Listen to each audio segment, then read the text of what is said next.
Buenas noches con todos. Efectivamente, agradezco al abogado José Macaña haber organizado este evento bastante interesante sobre la cuestión, especialmente por la promulgación del nuevo procedimiento para visto bueno. La verdad, vamos a hacer un poquito de análisis al principio de cómo estuvo la marcha del antiguo visto bueno para ir entendiendo también las diferentes esferas por las cuales debe transitar precisamente el derecho del trabajo. En los últimos 20 años más o menos, sí, más o menos, en los últimos 20 años el derecho del trabajo ha sufrido transformaciones interesantes, tal vez no tan profundas como en algunos sectores quisieran, tanto sectores empresariales como también sectores comerciales, pero sí ha tenido una relevancia, pues, la cual ha ido cambiando determinadas concepciones en materia legal, laboral, jurídica. Sin más, empecemos con lo que nos atañe a nosotros. Es importante entender que el visto bueno es una institución laboral que, de acuerdo al Código del Trabajo, se refiere a la autorización que va a ser emitida por el inspector del trabajo para terminar con la relación laboral de manera legal. Y esto nos abre un abanico de situaciones en las cuales implica varias situaciones jurídicas.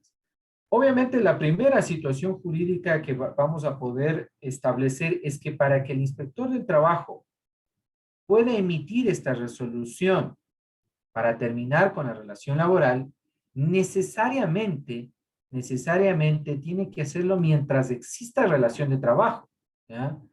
Es decir, que cuando la cuestión del abandono, que vamos a ir conversando con ustedes, la cuestión del abandono, definitivamente significa que aunque el trabajador haya dejado el sitio de trabajo, se entiende que hay relación laboral todavía. Ya no puede existir o no existe un visto bueno que aparezca después de la relación laboral. ¿Ya? Porque obviamente cuando aparece un conflicto, este tiene que ser resuelto por jueces. Pero vamos despacio con esto. Por lo tanto, el visto bueno se lo va a entender como una especie de contravención, ¿sí? O sea, no está así definido, porque en realidad el Código del Trabajo no lo define así, no define como contravenciones, sino que nosotros les vamos a dar ese carácter, porque a la final es tanto el 172 como el 173 son contravenciones que cometen tanto el trabajador como comete el empleador en contra del derecho laboral, lo que implica que de esta manera una de las partes, haciendo uso de estas causales, pueda dar por terminada la relación de trabajo. En segundo término, indicaremos que el inspector del trabajo es la única autoridad que puede dar por terminada la relación laboral. No puede dar otra autoridad en realidad. Cuando estemos hablando sobre los efectos en la impugnación, entonces ahí nos referiremos al juez, ¿ya? Porque en realidad, y ahí entremos un poquito en materia, hay que entender una situación. A veces la falencia jurídica nos hace utilizar indistintamente los términos. Por eso yo les decía, debemos entender al visto bueno como contravenciones que cometen de lado, que pueden ser cometidas de lado y lado, ¿ya? Porque los conflictos, en cambio, son conocidos por los jueces. El artículo 238 del Código Orgánico de la Función Judicial, haciéndose eco por lo menos en una primera parte del antiguo 568 del Código del Trabajo que fue derogado, indica, y cito, corresponde a los jueces del trabajo conocer y resolver en primera instancia los conflictos individuales provenientes de relaciones de trabajo que no se encuentran sometidos a la decisión de otra autoridad. Entonces, ahí obviamente hoy vivimos en tiempos un poco de cambios, los cuales están chocando con no nos sorprenda mucho que choquen muchos de estas, de las modernas legislaciones, choquen con las clásicas jurisprudencias, con los clásicos postulados, ¿ya? Entonces, sin embargo, por eso les digo, sin embargo, debemos tomar en cuenta que un conflicto individual por antonomasia siempre debe estar sujeto a la resolución de un juez. Nos diremos cuál sería entonces la diferencia entre un conflicto y una contravención simple. Las contravenciones están de manera taxativa establecidas en el Código del Trabajo, ¿ya?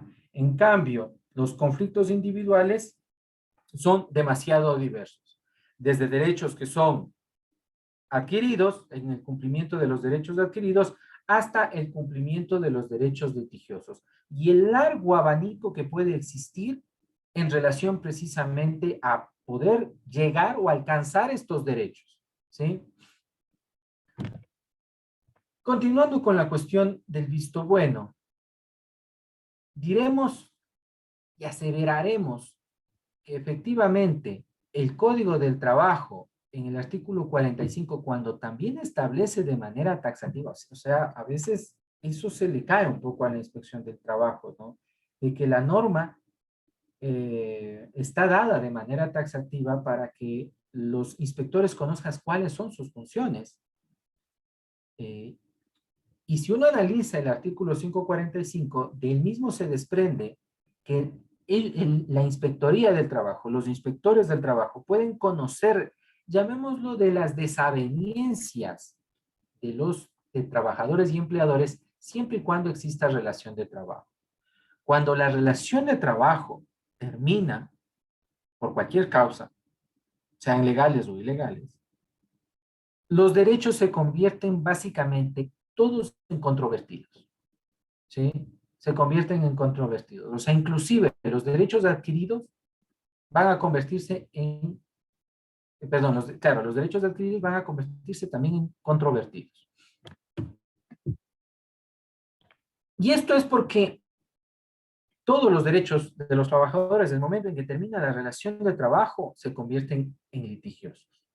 De ahí la razón de ser, ¿no es cierto? De ahí la razón de ser, de que este visto bueno para en el Ecuador se esté considerando como una forma legal de terminar la relación laboral. Obviamente, para la visión del empleador, esa terminación legal implica el no pago tanto del despido intempestivo como del desahucio. En cambio, para el trabajador significa un primer vestigio de una posible terminación irregular de la relación laboral y por lo tanto un despido intempestivo. ¿Sí? Es importante aclarar, acá tenemos mucha influencia, a mi mucho pesar, de doctrina de países del río, del Mar del Plata, de acuerdo a como ustedes lo quieran ver. Claro, a un argentino ustedes le dicen Río de la Plata, Mar del Plata se enoja, en cambio a un uruguayo ustedes dicen Río de la Plata se enoja, por eso digo Río o Mar del Plata. Tenemos mucha influencia de ellos, hay bastante literatura, el mismo Guillermo Cabanelas de Ferrari, tal vez inclusive Américo Plaun, que es muy, muy poco conocido en nuestro medio, en el cual se habla de un despido con causa justa. Así lo llaman, especialmente, por ejemplo, la doctrina argentina, que es la que más ha hecho crecer y existe inclusive legalmente hablando. Pero en el Ecuador no existe aquello. En el Ecuador no existe una causa justa. Lo que existe es un procedimiento denominado visto bueno. ¿Ya?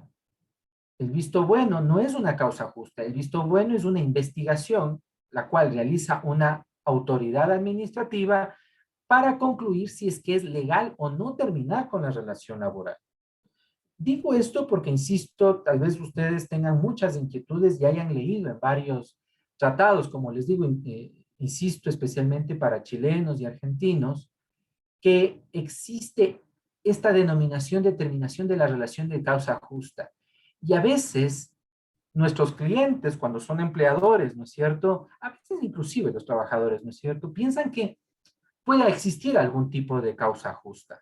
¿Ya? Pensamos que a veces, yo he revisado en algunos vistos buenos, que la credulidad de pensar que existe un delito flagrante, entre comillas, de pronto, y hay que detenernos, hemos de hablar más adelante cuando estemos en el procedimiento, pensamos que el cometimiento supuesto de un delito flagrante es causal suficiente o es razón suficiente para utilizar una causal, porque pensamos que tenemos el hecho justo y en realidad no.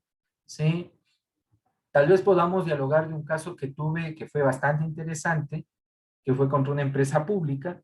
No voy a dar el nombre, obviamente, pero podemos tratar ese tema que va a ser bastante también interesante en ese sentido, ¿ya? ¿Por qué la necesidad, antes de entrar en materia, como bien lo indicó, tengo ya varios años eh, en el libre ejercicio profesional, en realidad ya son más de 15 ahora, que el tiempo cada vez más va avanzando, y uno no se vuelve más joven.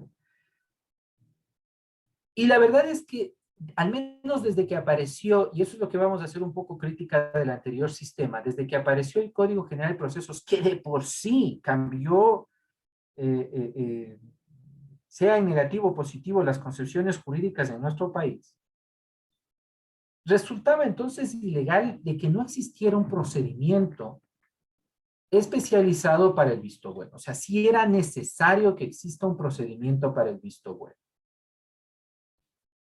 Porque si, por ejemplo, analiza, o sea, y lamentablemente creo que eso no va a ser corregido. Tal vez si ustedes están en este seminario es porque hemos tenido un acercamiento con las diferentes peticiones ante la Inspección del Trabajo y especialmente podemos verificar qué interesante, y eso a veces me parecía, no me parecía, me parece todavía gracioso y denostante. E inclusive se llevó a cabo una investigación porque la Inspectoría del Trabajo se dedicaba a hacer la calificación de las solicitudes de visto bueno en versión del articulado del Código Orgánico General de Procesos, ¿no es cierto? Del artículo 142, 143, 144, etcétera. Pero yo siempre hago alusión a de que, imagínense, esto es una solicitud, ya vamos a seguir adentrándonos. El visto bueno es una solicitud en la que uno le pide al inspector del trabajo que termine con la relación laboral. Mientras que el Código General de Procesos, en los artículos, o sea, empieza así, ¿no? En el artículo 1 y 2, hacen mención de que precisamente este código es para procesos jurisdiccionales. Y yo todavía encuentro un poco este mismo hierro todavía, ¿no es cierto? Encontramos la misma equivocación en este acuerdo 189-2021, al referirse al procedimiento de visto bueno, como que puede estar sujeto, dicen todo lo que no esté sujeto, todo lo que no hay aquí estará sujeto al Código General de Procesos. Y digo, ¿cómo podemos sujetar un procedimiento administrativo a un procedimiento jurisdiccional? Eso estaba bien. Cuando estábamos bajo la égida del Código de Procedimiento Civil. Obvio, para mí, no sé, para ustedes de pronto, no sé si hayan litigado con el Código de Procedimiento Civil, pero bueno, por lo menos para mí, era mucho más diáfano, era mucho más general y por lo tanto permitía que los diferentes procedimientos, sean administrativos, sean inclusive privados, sean llevados con la misma lógica. Pero en cambio el Código General de Procesos, el momento en que determina y encasilla de que es un código que está diseñado para procesos jurisdiccionales, entonces nos está diciendo que los principales autores y actores aquí van a ser los jueces de las diferentes materias, ¿no es cierto? Entonces, y el inspector del trabajo no es juez, ¿ya? Y ahí vamos a tener unas enormes diferencias, ¿no? En un momento dado hubieron voces en las que hablaban de que debería aplicarse el COA, el Código Orgánico Administrativo.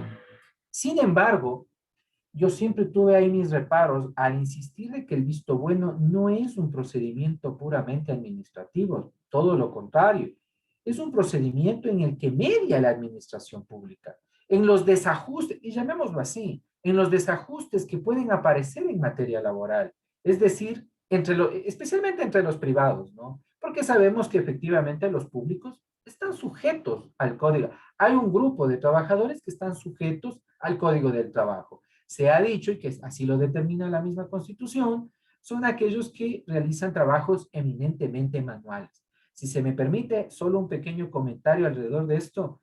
Es muy lamentable que nuestra Constitución, en este sentido, haya ahondado un retroceso enorme, epistemológicamente hablando, porque miren que la OIT, desde su formación inclusive, siempre quiso eliminar la tediosa y a veces inclusive tendenciosa denominación obrero y empleado. Es decir, el uno realiza trabajo eminentemente manual y el otro trabajo eminentemente intelectual. Cuando en realidad todos son trabajadores. ¿Sí? Y la OIT se pasó desde 1940 y en el 44 en la sesión de, hijo, se me fue, este, precisamente de Nueva Orleans, eso, de New Orleans. Ahí hablaron precisamente de ir derribando e ir eliminando estas a veces peyorativas formas de llamar al trabajo humano, en donde entonces todos deberíamos ser trabajadores. Pero bueno, ese es un pequeño comentario, nada más que lo hago. Lamentablemente ahora la Constitución ahí retrocedió 60 años y ahora pues definitivamente en el ámbito público ustedes saben que se hace esa diferenciación, ¿no? Que hace un trabajo eminentemente manual, supuestamente, pues es trabajador sujeto al código del trabajo, mientras que el que hace trabajo eminentemente eh, intelectual está sujeto a las normas administrativas. Sin embargo, tenemos a la LOES, a la Ley Orgánica de Empresas Públicas, a la LOE, perdón, la LOES es de educación superior, a la LOEP, en la que en cambio nos dice, todos están sujetos al código del trabajo. Bueno, así tenemos un poco de híbridos, ¿no? Y lamentablemente, lo que yo quiero que se den cuenta con estos ejemplos que estoy diciendo, lamentablemente no tenemos normas coherentes. O sea, si ustedes me piden coherencia, no, no tenemos normas coherentes. Entonces, bueno, yo sí felicito bastante a SEC, a la Corporación Empresarial de Capacitación, de realizar estos cursos para poder dialogar, ¿sí? Porque obviamente hoy vamos a hacer un acercamiento estilo laboratorio a lo que o a lo que va a significar este nuevo procedimiento que va a ser de visto bueno, que tiene aristas muy, muy interesantes, algunas bastante buenas, pero otras las cuales van a estar, yo creo, bajo el ojo del huracán y en el cual el Ministerio del Trabajo va a tener que ir ordenando, ¿no? Se ha dicho de antemano, por lo menos de mi parte, yo sí me siento muy renuente a pensar de que sí, si bien efectivamente el Ministerio del Trabajo es ministerio rector en materia laboral, no lo dudo, ni tampoco le quitamos esa facultad, pero rector no le convierte en legislador. Entonces, ahí hay un grave problema, ¿no?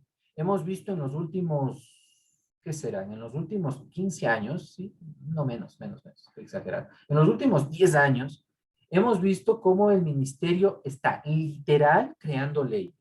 Para los que hemos sido estudiosos del derecho del trabajo, por ejemplo, tal vez el ejemplo más patético, el más grave de todos, y yo no sé por qué aquí no se dictan inconstitucionalidades, fue precisamente la creación del contrato de obra determinada en el giro de la empresa, en donde cuando en el ministerio, no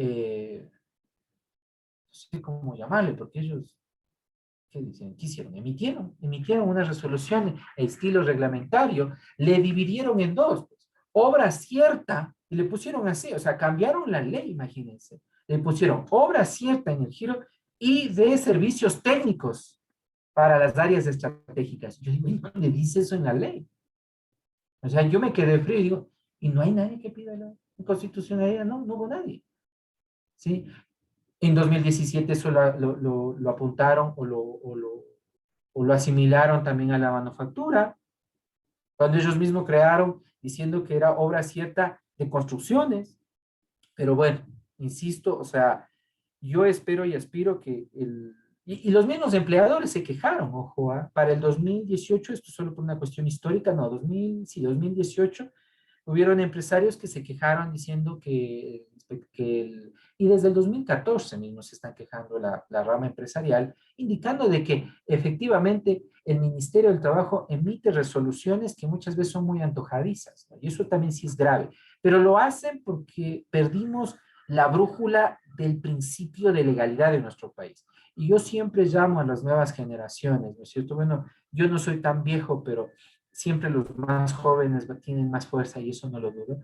Siempre llamo a las generaciones más jóvenes precisamente a corregir esta situación del rompimiento del principio de legalidad. En nuestro país está absolutamente roto ese principio y lamentablemente pensamos que a través de los diferentes entes administrativos públicos podemos crear normas y no podemos. Recordemos que los reglamentos solo sirven para viabilizar la ley, y creo que eso nos dan a todos en introducción al derecho, y también de acuerdo a la misma Constitución, el 426, 425, 426, nos dicen que los acuerdos y resoluciones están al final de la escala evolutiva de las leyes, ¿ya? Entonces, en ese sentido, bueno, yo siempre llamo a las generaciones a que hay que pelear de nuevo por el principio de legalidad, ¿no es cierto? Por estas razones, lo que les estoy explicando, miren, este shampoo que se hizo, porque sí, hemos vivido desde el 2015, bueno, desde el 2016 hasta la fecha hemos vivido un shampoo. Veamos si podemos hablar y de pronto ustedes también tengan alguna anécdota que me puedan comentar. Hemos vivido en este shampoo, porque no se puede decir de otra manera, en este shampoo jurídico en el que se aplica de una manera bastante antojadiza el Código General de Procesos, especialmente para las causas de visto bueno. Entonces, por eso sí había una necesidad efectiva de una norma independiente que regule este proceso de visto bueno. En realidad siempre fue mi visión esa, ¿ya? Y que en realidad recoja las inquietudes que durante varios años, ¿no es cierto? Y la experiencia obtenida en el tiempo para aplicar una verdadera norma referente a este tema. Yo de antemano les digo, pues vamos a tener que reestructurar. Discúlpenme por ser pesimista, pero lamentablemente no, yo a esta norma no la veo como ese marco que necesitábamos. Pero aunque no sea el marco que necesitábamos los abogados para efectivamente llevar a cabo el proceso de visto bueno, ya definitivamente es un muy buen aliciente efectivamente para llevar a cabo estos nuevos procedimientos, porque había bastantes displicencias y muchas veces estaban sujetas a las condiciones advenedizas a veces de los inspectores. No los digo por malos, tal vez no, sino por las diferentes visiones o interpretaciones que se quiere uno dar de la ley, de la Constitución, que se ha dicho de paso, lamentablemente, si antes un abogado podía tener tres visiones de la misma norma, por eso se decía tres abogados, cinco criterios. Ahora yo me atrevo a decir que hay tres abogados y 10 criterios, porque una misma norma definitivamente nos arroja bastantes de criterios, ¿ya?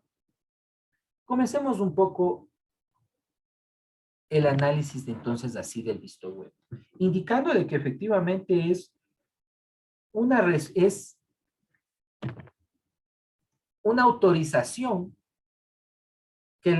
una autorización que se la realiza a través de una resolución dictada por un inspector de trabajo para terminar con la relación laboral, ¿ya?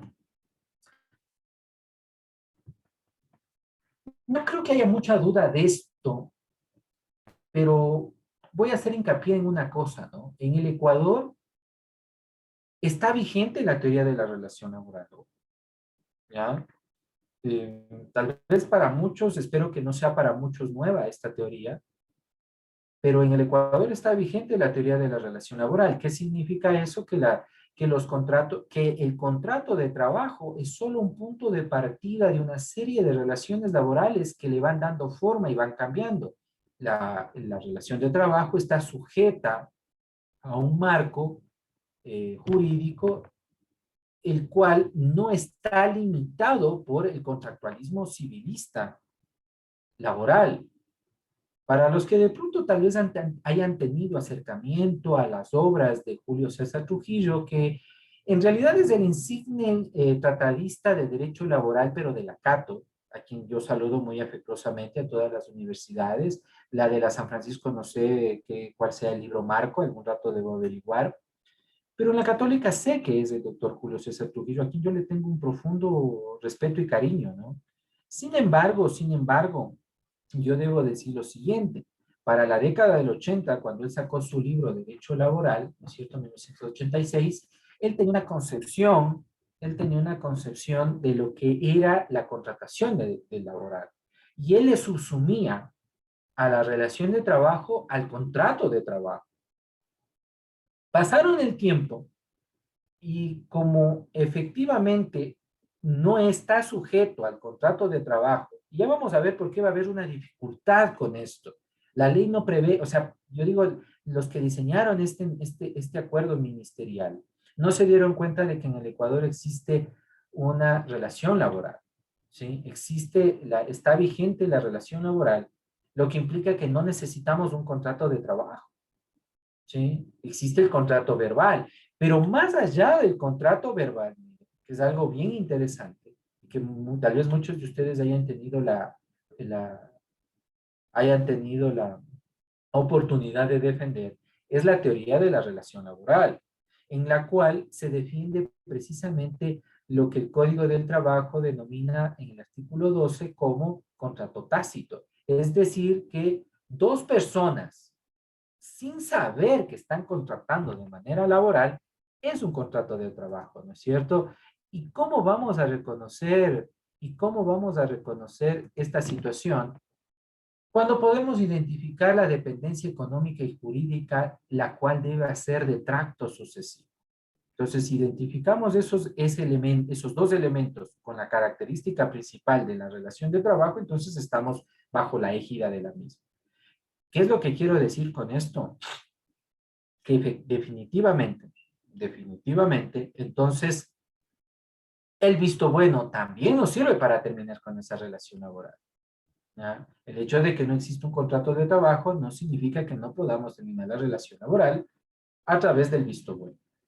Tal vez hoy nos puede eso parecer bastante ingenuo decirlo así, pero yo creo que valía la aclaración. Bueno, listo. Vamos con los sujetos procesales. Antes, yo creo que dediquémosle el tiempo para hablar de cada una de las causales, porque creo que van a estar muy interesados en las causales tanto del 172 como del 173. Entonces, hoy quiero mejor dar un marco general de cuáles son los sujetos procesales en el sistema que aún estamos vigente, ojo, porque recordemos que me parece que el 18 de agosto, más o menos 90 días, a partir del 18 del 18 de mayo, me parece que fue, sí, 18-19 de mayo se expidió este acuerdo ministerial, por lo tanto, más o menos en el 18 de agosto, 18-19 de agosto, entrará en su total vigencia, ¿no es cierto? En este momento me imagino que el Ministerio del Trabajo está implementando los diferentes instrumentos que habla de la ley y que hablaremos en días posteriores. ¿Cómo eran las cuestiones de los sujetos procesales en el sistema vigente? Entonces, tenemos que al trabajador se le pedía menos requisitos, ¿sí?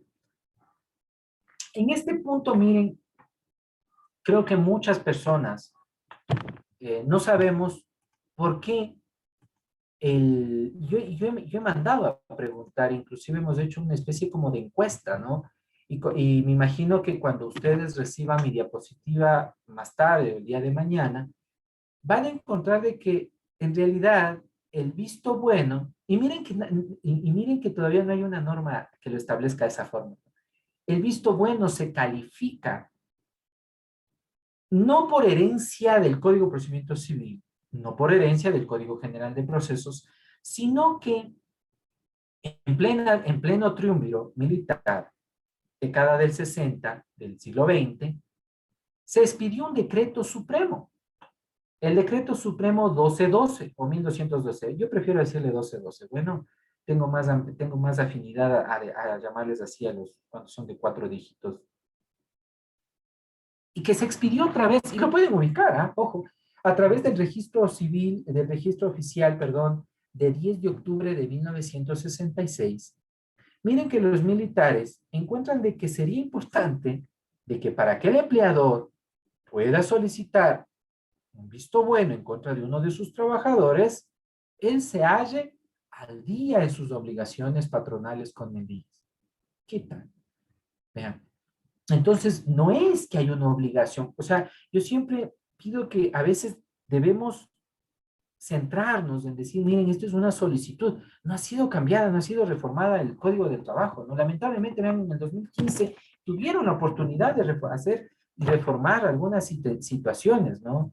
Entonces, pero resulta de que estas obligaciones, pues, uno a veces no sabe de dónde nacen, ¿no? Tal vez muchos nos creeríamos que porque es un un procedimiento administrativo, tal vez por eso tenemos que calificarlo. No, yo siempre pongo este ejemplo. Imagínense que ustedes, me imagino que algunos de ustedes sean pertenecientes de algún club deportivo y tengan que hacer algún tipo de petición a la directiva y ellos les rechacen diciendo, le damos 3 días para que aclare, de acuerdo al artículo 144 del COGEB. O sea, sería oprobioso, ¿verdad? Entonces, así mismo, por eso mismo resultaba bastante oprobioso, resulta oprobioso, mejor dicho, que los inspectores del trabajo le manden a una de las partes a completar su solicitud porque no está de acuerdo al Código General de Procesos. Bueno, pero la obligación en realidad de calificación nació por este decreto supremo, ¿ya? En el cual obligaba al empleador a estar al día en sus obligaciones laborales. Como se dio de una forma un poco ambigua, en ese entonces no había un sistema informático, obvio, década del 70, en este país a duras penas teníamos máquinas de escribir, exageradamente. Si ustedes tuvieron parientes abogados, pues les habrán contado de que antes de que existieran las famosas copias, ¿no es cierto?, las máquinas copiadoras, sacar copias de un proceso significaba de que el actuario tenía que escribir las providencias. Miren, qué terrible. Tal vez haya tenido experiencias inclusive con escrituras públicas muy, muy antiguas en las cuales estaban hechas también a mano. ¿Cómo ha ido creciendo nuestro país? ¿Verdad? Qué interesante. Entonces, los empleadores inventaron algo bien interesante de ponerse al día solo con ese trabajador. ¿Ya? Entonces, teníamos 10 trabajadores, con todos estamos en mora patronal con el IES, pero yo quiero sacarle al 10º. Entonces, solo con el 10º me ponía yo al día. Pagaba a todos, sacaba un certificado. En ese entonces, bueno, cuando yo ejercía, cuando el Seguro Social todavía emitía esos certificados de manera manual, me parece que se demoraban unos 15 días más o menos. Eran terribles desde el Seguro Social, siempre han sido y siempre serán. Y ahí y emitían un mecanizado, inclusive a veces uno les pedía de una vez el mecanizado de días, ¿no? Ese sí verdadero mecanizado. El de ahora yo me atrevería a decir que es un digitalizado, pero creo que por destino fatal le seguimos llamando mecanizado a la historia laboral de los trabajadores, ¿verdad?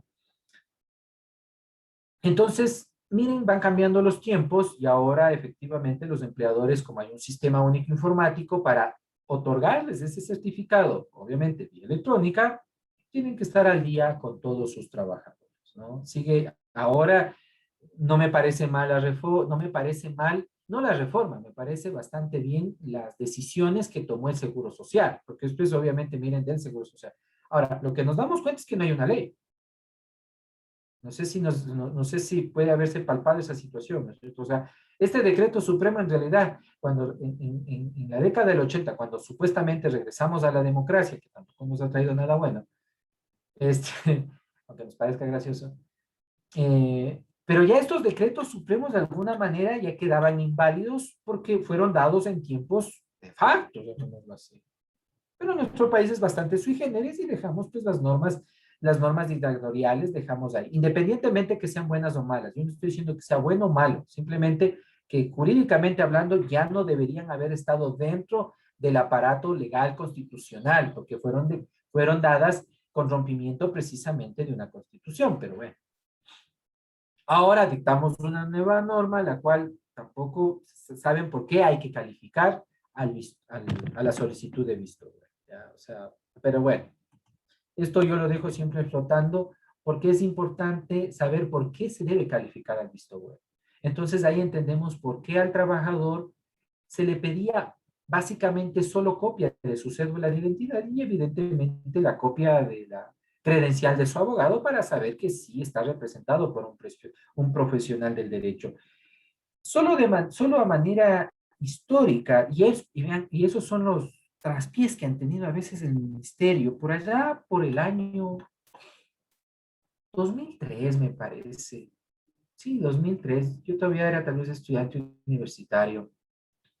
El ministerio se inventó un requisito en el cual pedía que el trabajador para solicitar visto bueno, agarrándose de no sé qué convenio internacional, tenía que saber el RUC de su empleador.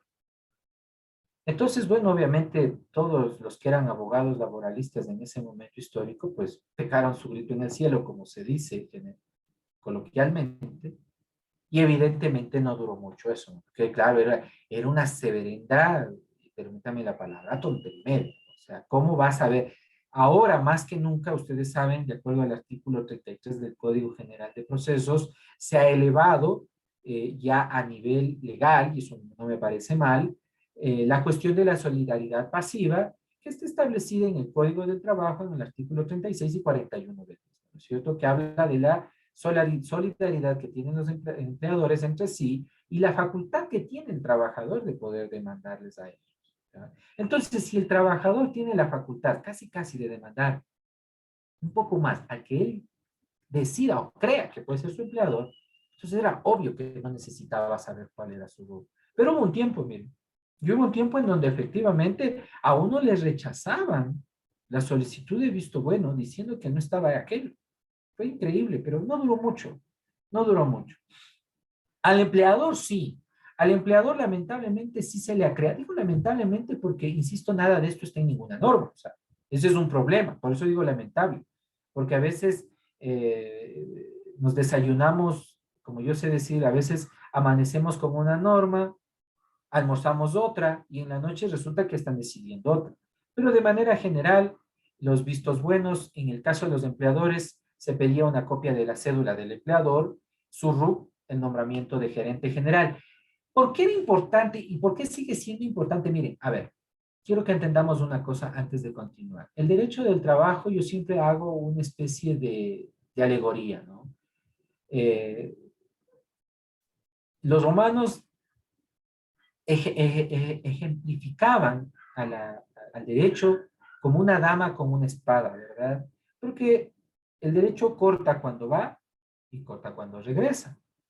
Pero en cambio el derecho laboral, por ser un derecho tuitivo, aunque no nos hemos profundizado en los principios generales del derecho del trabajo, que sí son muy importantes, los vistos buenos no tendrían razón de ser si no existieran los principios generales del derecho del trabajo, en los cuales está sustentada también la Constitución. Debemos verlo como una especie de espada japonesa. ¿Por qué espada japonesa? Porque la espada japonesa solo tiene filo de un lado, es decir, que corta solo cuando va y no cuando regresa. De la misma manera, el derecho del trabajo beneficia al trabajador y no va en contra de él.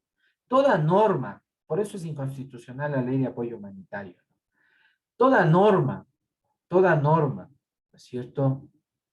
Toda norma que no esté sujeto a este principio, es decir, de protección, de tutela, porque el derecho laboral es tuitivo, entonces no es una norma laboral. ¿Ya? Entonces, si nosotros hemos dicho que el trabajador puede denunciar, ¿no es cierto? Y puede y hasta demandar, no necesariamente al representante legal de la empresa, sino a quien hace sus veces. En cambio, en materia legal laboral, el único que puede pedir el visto bueno es del empleador. Cuando estamos hablando de personas jurídicas, entonces el único que puede pedir el visto bueno es un gerente general, ¿sí? Especialmente, obviamente, en las instituciones que son comerciales sujetas del control de la superintendencia de compañías, ¿no es cierto? Porque ahí el único que puede solicitar el visto bueno es el gerente general. Obviamente, va a estar patrocinado por un abogado. Podrían preguntarme que hay casos en los cuales lo puede hacer un representante legal o un representante del representante legal. por cualquier motivo, no puede ser por viajes, puede ser por imposibilidad física, no sé, el gerente, resulta que el gerente general da órdenes ahora modernamente con la virtualidad, pues puede estarlo dando en otro país. Bueno, sí, sí, sí. Yo preferiría siempre pensar por una cuestión de legalidad en el que sí, todavía debe mantenerse esta situación de que no puede ser otro funcionario que no sea el representante legal de la empresa, que de manera general en nuestro país es un gerente general, ¿no es cierto? Cuando hablamos ya de instituciones comerciales un poco más grandes, en general puede ser también el dueño del negocio. ¿Cuáles eran los requisitos? A ver, debemos indicar que si bien el tratamiento de un procedimiento administrativo, en el 621, como lo habíamos dicho, ¿no es cierto?, nos habla solo de una solicitud. Si nosotros queremos definir lo que es una solicitud, entonces nos vamos a referir que definitivamente es un simple comunicado en donde uno le pide a una autoridad administrativa que realice un acto. Este acto es de que termine la relación laboral, ¿ya? Ha habido diferentes tiempos y ha habido diferentes tipos de formalidades. Estos han ido cambiando desde simples oficios a requerir calificaciones cada vez mucho más específicas, ¿ya? Y como yo les decía, en realidad esta obligación de calificación de la solicitud nació con este decreto supremo, ¿ya? Creo yo más con la intención de obligar a que el empleador, porque miren, la mora patronal ha habido siempre, ¿no? Esto no es no es una situación moderna que tanto el Estado como el aparato privado estén debiéndole al Seguro Social, lamentablemente, ¿sí? Indistintamente de los criterios que tengamos del Seguro Social y tal vez de su administración no muy vertical ni transparente, pero también ha sido un óbice esta situación de la mora patronal. Entonces, yo creo que la intención, y ahí sí digo creo, la intención de hacer que se califique la solicitud de visto bueno, especialmente del empleador, fue con la razón de capitalizar al seguro social, ¿ya?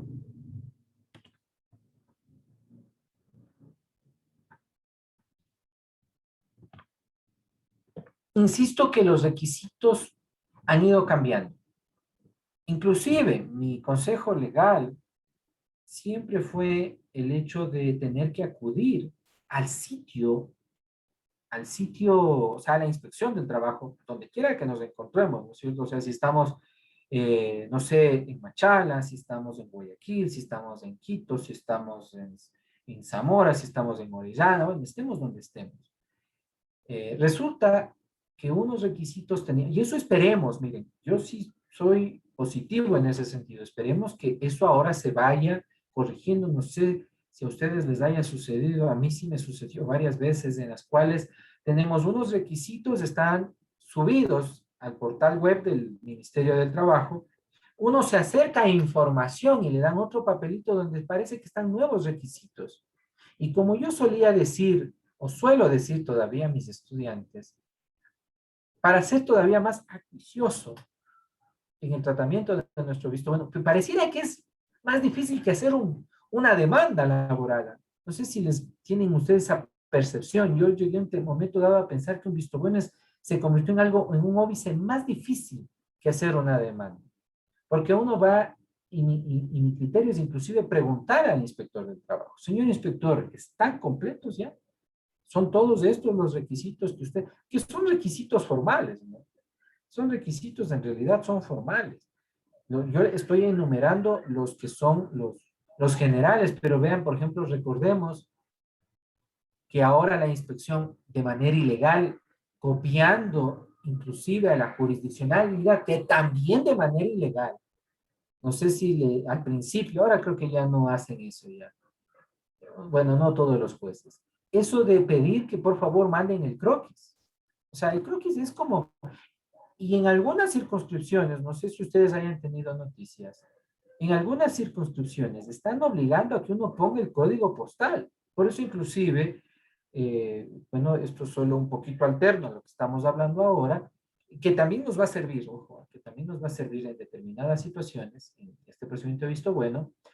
Se trata de implementar que efectivamente se haga constar el código postal del sitio para hacer, en el caso del visto bueno notificado, ya vamos a hacer las diferenciaciones, y en el caso de los juicios citado. Pero mientras no haya una norma, no nos pueden obligar. O sea, los jueces estaban equivocados al obligarnos a que pongamos un croquis, pero ustedes saben mejor que yo que si no le ponemos el croquis, son capaces de rechazarnos la demanda. De la misma manera, adquirieron esa mala costumbre, porque a veces en nuestro país, mi padre sabía decir, en nuestro país a veces las malas costumbres son las que se quedan. Él también abogado. Y sí, los inspectores también empezaron a solicitar lo mismo, que por favor se haga constar el croquis. Pero yo decía, ¿y eso en qué norma está? No, es que bueno, ahí los inspectores obviamente mucho más, como yo digo, con un sentido más, se me cae en este instante un epíteto para aquello, o un adjetivo, con más conciencia, decían, no, doctor, esto es para facilitar que yo pueda ir a notificar. Bueno, no me parecía mal, porque la verdad es que sí está mal que a uno le pidan requisitos que no están en una norma, ¿no es cierto? Y así, o sea, ustedes mismos podríamos nombrar y quedarnos toda la noche diciendo qué requisitos pueden ser o parecer legales y cuáles no. Y en realidad, ninguno de los requisitos que pide el Ministerio del Trabajo en realidad son legales. Porque, insisto, es una solicitud, ¿ya? Que por la connotación que tiene, que es la de terminar una relación laboral. Tomen en cuenta que el inspector del trabajo se convierte en el único capaz de terminar con la relación de trabajo. El juez no puede. El juez no puede terminar la relación laboral. Y hemos de ver en todo caso los efectos. Bueno, antes de que me pregunten, pero ¿y qué pasa cuando uno impugna, no es cierto? Sí, sí, sí, pero el juez per se, él no puede conocer un proceso, por ejemplo, con el nuevo procedimiento monitorio, que no tiene tanta efectividad en nuestra rama que es el derecho laboral, porque al final todo derecho tiene o puede convertirse en litigioso, es decir, que requiera de prueba para ser adjudicado, ¿sí? Entonces, por eso no tiene mucha connotación en los juicios monitorios en materia laboral, porque siempre aparece el conflicto, ¿ya? Y al aparecer el conflicto,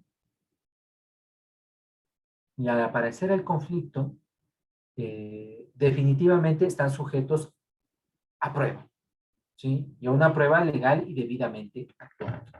Pero bueno, continuemos un poquito. Estamos haciendo solo un análisis del sistema que está vigente. Un análisis muy rápido, ¿no? Como para ver si mañana podemos conversar, como yo les decía, del 172, 173 y efectivamente lo que se refiere a la prueba, que esa es una temática bastante interesante. Y también cómo va a ser el tratamiento de la prueba en el nuevo sistema. A ver, ¿por qué nació también la audiencia? ¿No? Esa es una pregunta que también debemos hacernos y nadie se hace porque hasta antes de la reforma, hasta antes de esta expedición, de llamémoslo así, especie de reglamento, que no debería ser llamado tampoco reglamento, porque no está reglamentando nada en realidad. Ya hemos de seguir viendo aquí. Eh, la audiencia de investigación nació por exigencia de la jurisdiccionalidad y también por las funciones que tiene el inspector del trabajo. Por eso se llama inspector, porque él inspecciona, ¿no es cierto? O sea, se supone que él va al sitio a mirar.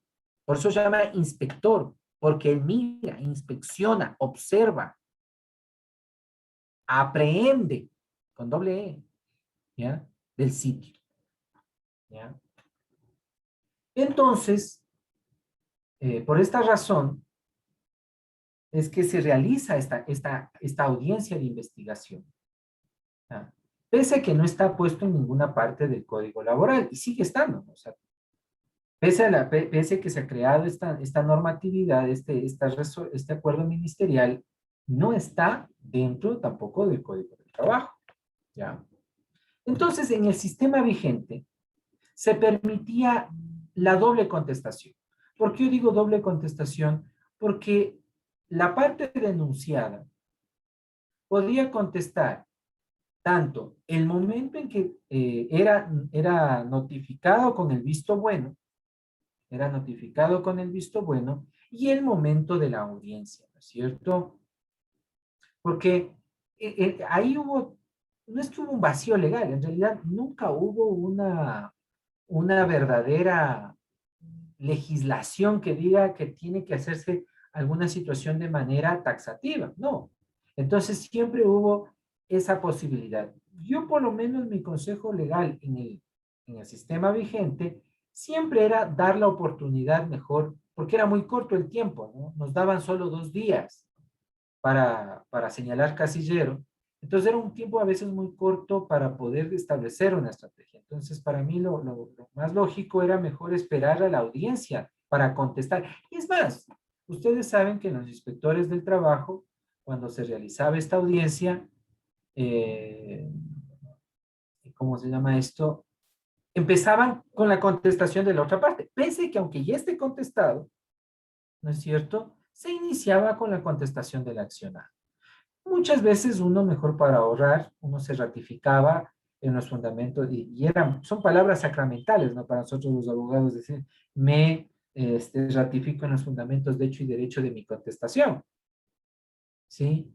Entonces, definitivamente, a lo que yo quiero llegar en este punto es de que si bien el inspector del trabajo, su función es inspeccionar, y durante bastantes años el inspector se trasladaba, no sé si tuvieron ustedes ese encuentro, se trasladaba al sitio de trabajo para realizar la supuesta investigación, ¿no es cierto? O la supuesta inspección, mejor llamémosle así.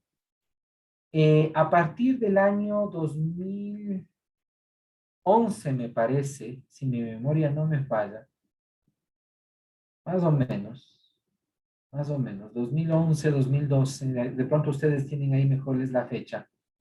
La inspección determinó de que ya no se lleve esta audiencia en el sitio del trabajo, eh, sino que se lleve en la inspección del trabajo.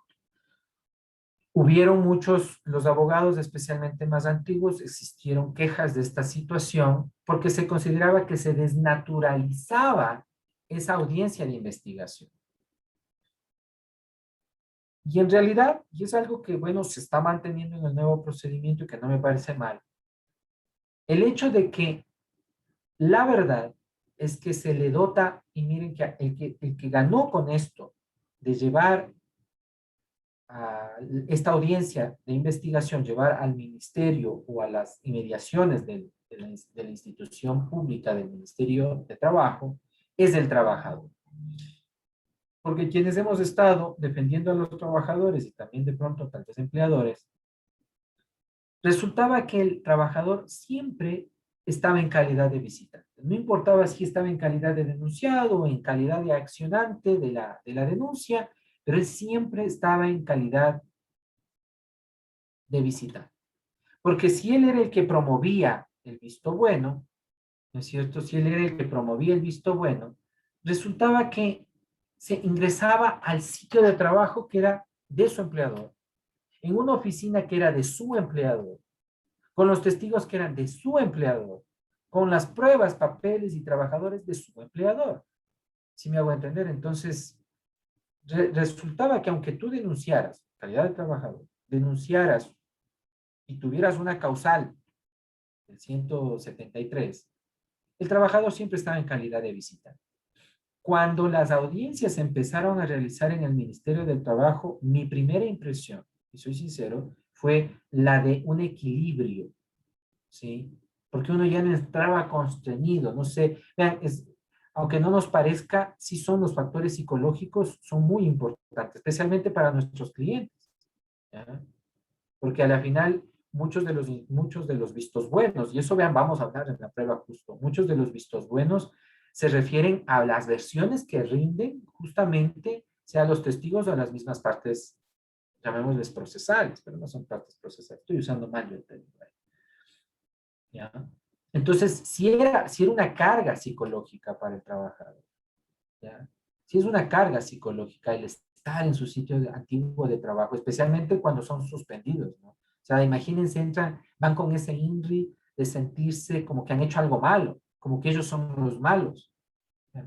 Yo siempre recuerdo a algunos clientes míos que entraban acongojados porque se sentían culpables. Yo les digo, yo les preguntaba, ¿qué pasa? No, doctor, me siento un poco mal porque me suspendieron, me hacen ver como que me estoy acordando como que yo me he estado llevándome las cosas del sitio y no era así, doctor. Bueno, así, si me hago entender, o sea, entran. En cambio, ahora ir a una institución pública, la cual te da equilibrio, y más que equilibrio, te da imparcialidad.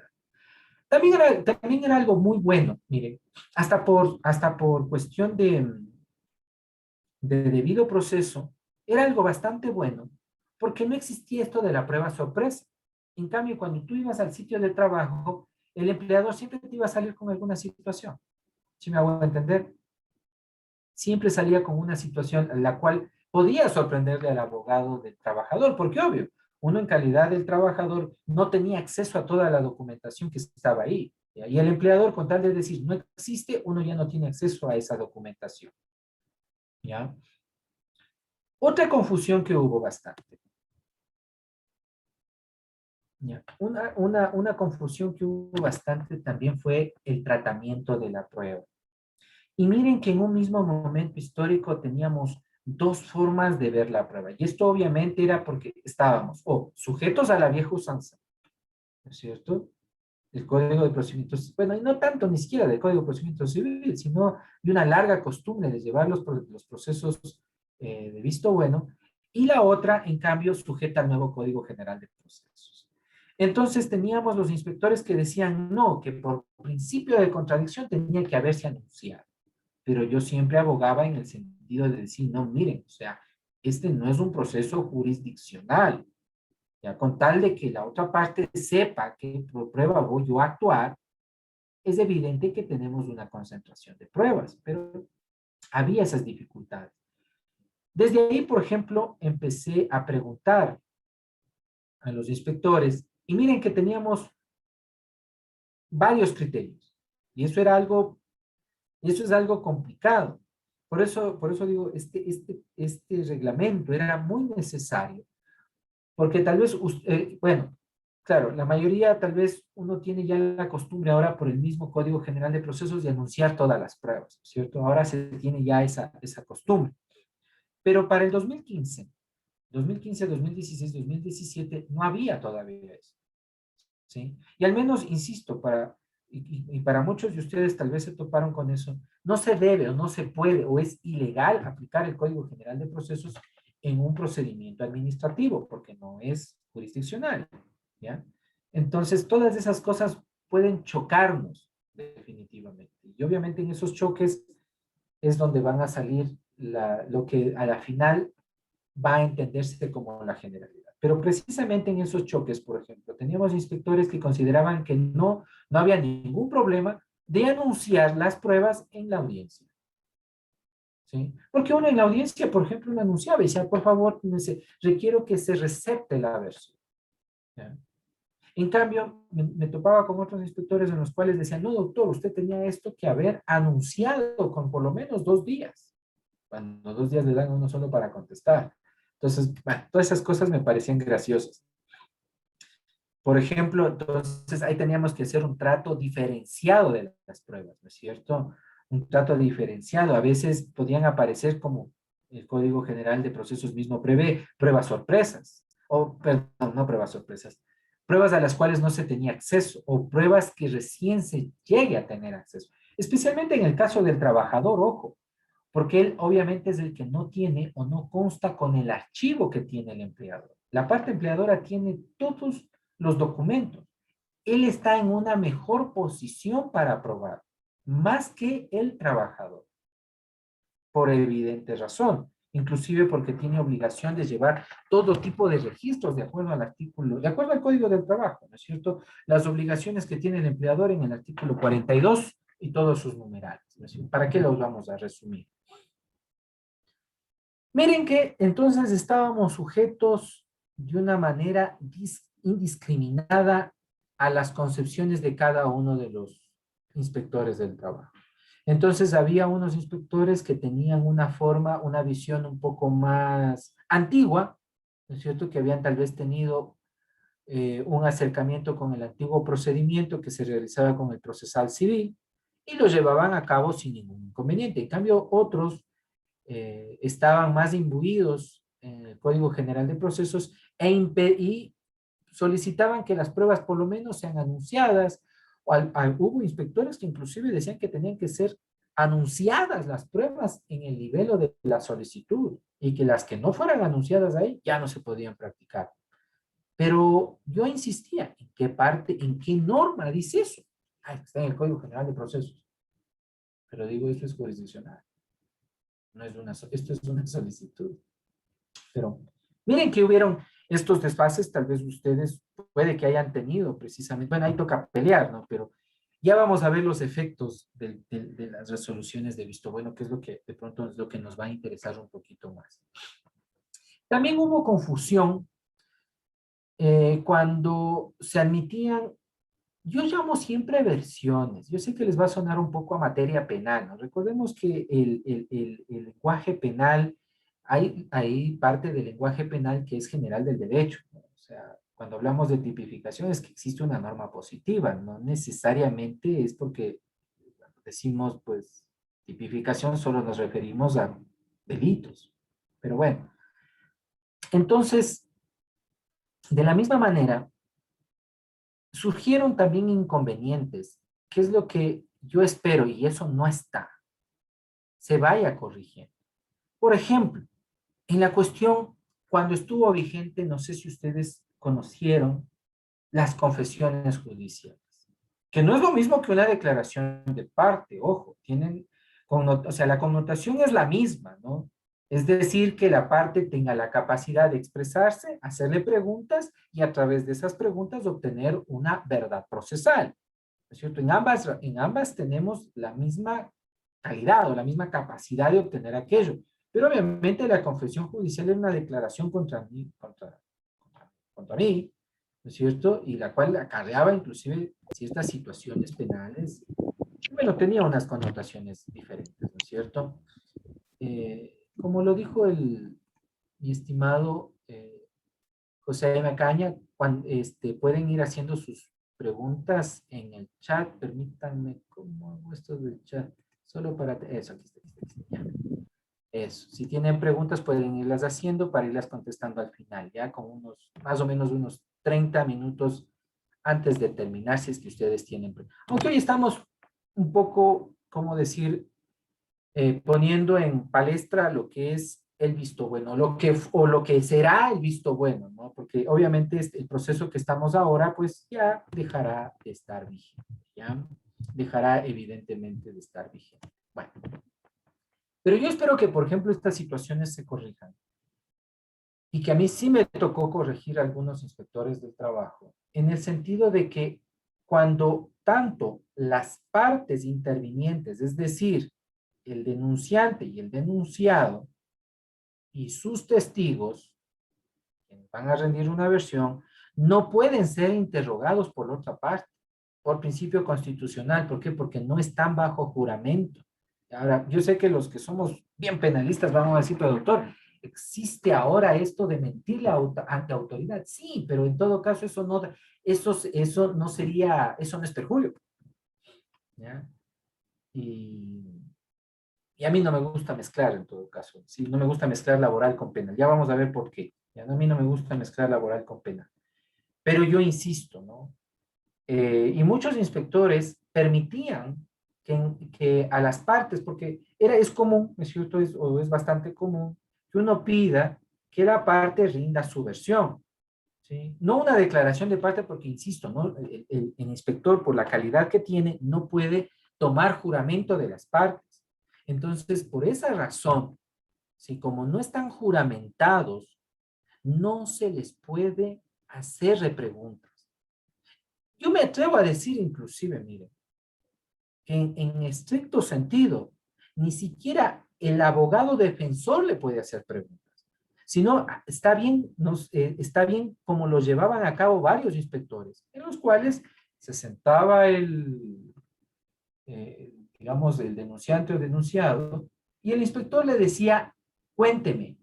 Bueno, a los testigos le decían, ¿por qué está usted aquí? Y el testigo empezaba a explicarle, ¿no? Mire, yo conozco de estos hechos, esto pasó, qué sé yo, si es testigo de la parte denunciante y era empleador, entonces va a decir, sí, ¿sabe qué? Yo le vi pues a fulano cuando se sustraía las cosas del local y se las llevaba, pese que nosotros tenemos una prohibición expresa de llevarnos, no sé, me invento este rato, ¿no? Estoy pensando en una empresa de pinturas, se llevaba los remanentes de los frascos de pinturas, ¿ya? Eso estaba bien, y el único que podía preguntar es en realidad el inspector del trabajo, pero para aclarar, no para crear nuevos hechos, ¿sí? O sea, eso siempre fue ilegal, pero yo a veces veía eso, ¿no? En muchas, en muchas audiencias a las que yo asistí, a veces veía que la otra parte, inclusive los inspectores rendían su versión, los testigos de la otra parte, y yo le decía, doctor, ¿tiene preguntas? Le digo, bueno, no, porque es ilegal. Yo entre mí decía, porque es ilegal. O sea, no le puedo hacer yo preguntas. Alguna vez tuve yo una audiencia en la cual yo le hice rendir a mi cliente su versión y el otro abogado quiso preguntarle, dijo, señor juez, perdón, la costumbre, señor inspector, mi cliente no va a preguntar, no va a responder absolutamente nada porque él no está aquí bajo juramento, está rindiendo solo una versión y la otra parte no tiene por qué preguntarle nada, eso sería inconstitucional e ilegal. Entonces me acuerdo que el otro abogado decía, pero doctor, ¿qué es lo que usted quiere ocultar? Nada, pero es que es la verdad. No tienen por qué preguntarle. El inspector puede preguntar algo para aclarar, pero no puede preguntar para crear nuevos hechos, porque es una solicitud, insisto, es una solicitud muy importante. ¿Por qué hago hincapié en estas cosas? Porque ya vamos a ver más adelante que estas pequeñas minucias, miren, y aquí les entrego una pequeña estrategia. Estas pequeñas minucias son las que a la final pueden llevar a la nulidad de los vistos buenos. Y eso es gravísimo, ¿sí? O sea, ya vamos a ver para quién es gravísimo, ¿sí? Ya vamos a ver. Porque en realidad el visto bueno tiene más efectos que la demanda, ¿no? La demanda laboral tiene solo dos efectos, o me acepto o me rechazo. Bueno, un tercero que sería el típico, que es, ¿no? Nos acepta parcialmente.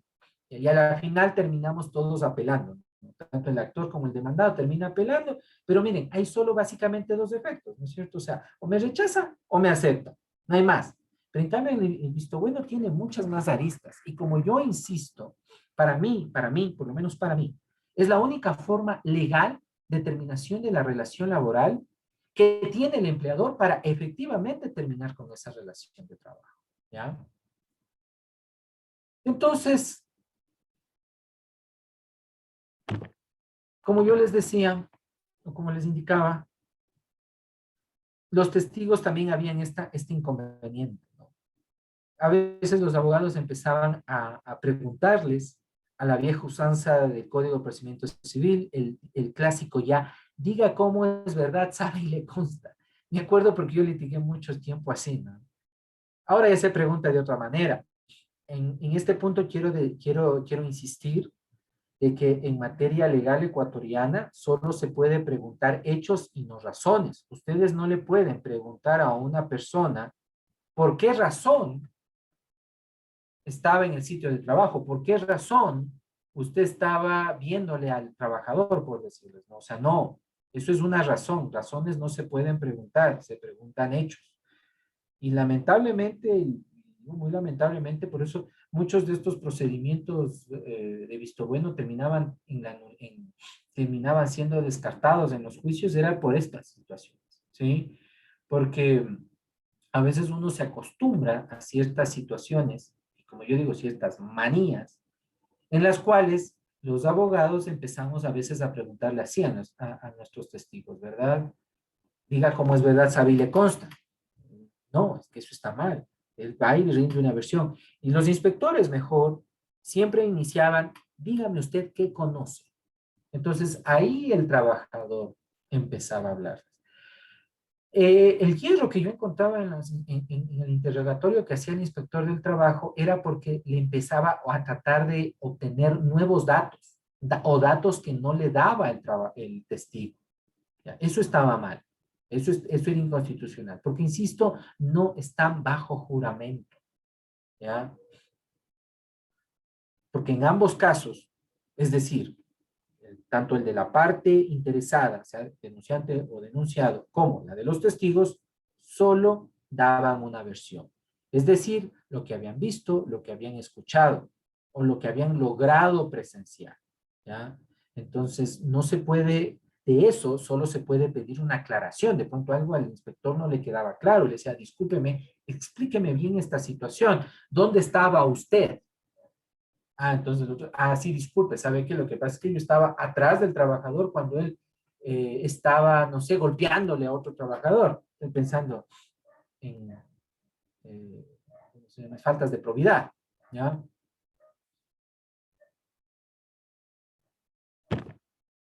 Entonces, estas fallas técnicas, jurídicas, de lado y lado, ¿no? A veces, tanto nosotros los abogados como también el inspector del trabajo, nos llevaba a una especie de careo, una palabra que ya no es muy común, ¿no? ¿Qué es el careo? Que en nuestro país en realidad hasta ahora se usa el careo, ¿no? O sea, ya ustedes de pronto, nosotros como abogados nos reímos cuando escuchamos la palabra careo de parte de nuestros clientes, cuando se trata de gente humilde, pero en realidad el país, el Ecuador como tal, no ha salido del careo, es decir, el intentar confrontar las versiones de las partes para en ese enfrentamiento ver el comportamiento de los mismos y poder dilucidar la verdad. ¿Se dan cuenta cómo todavía hacemos careo en nuestro país? ¿Ya? O sea, llevamos a las personas, por ejemplo, a fiscalía para confrontarlos, a ver qué dicen, a ver si se equivocan.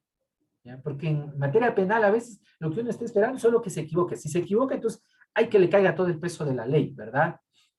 ¿Ya? Entonces, por eso digo, o sea, esto obviamente lleva a verdaderas aberraciones legales, ¿no?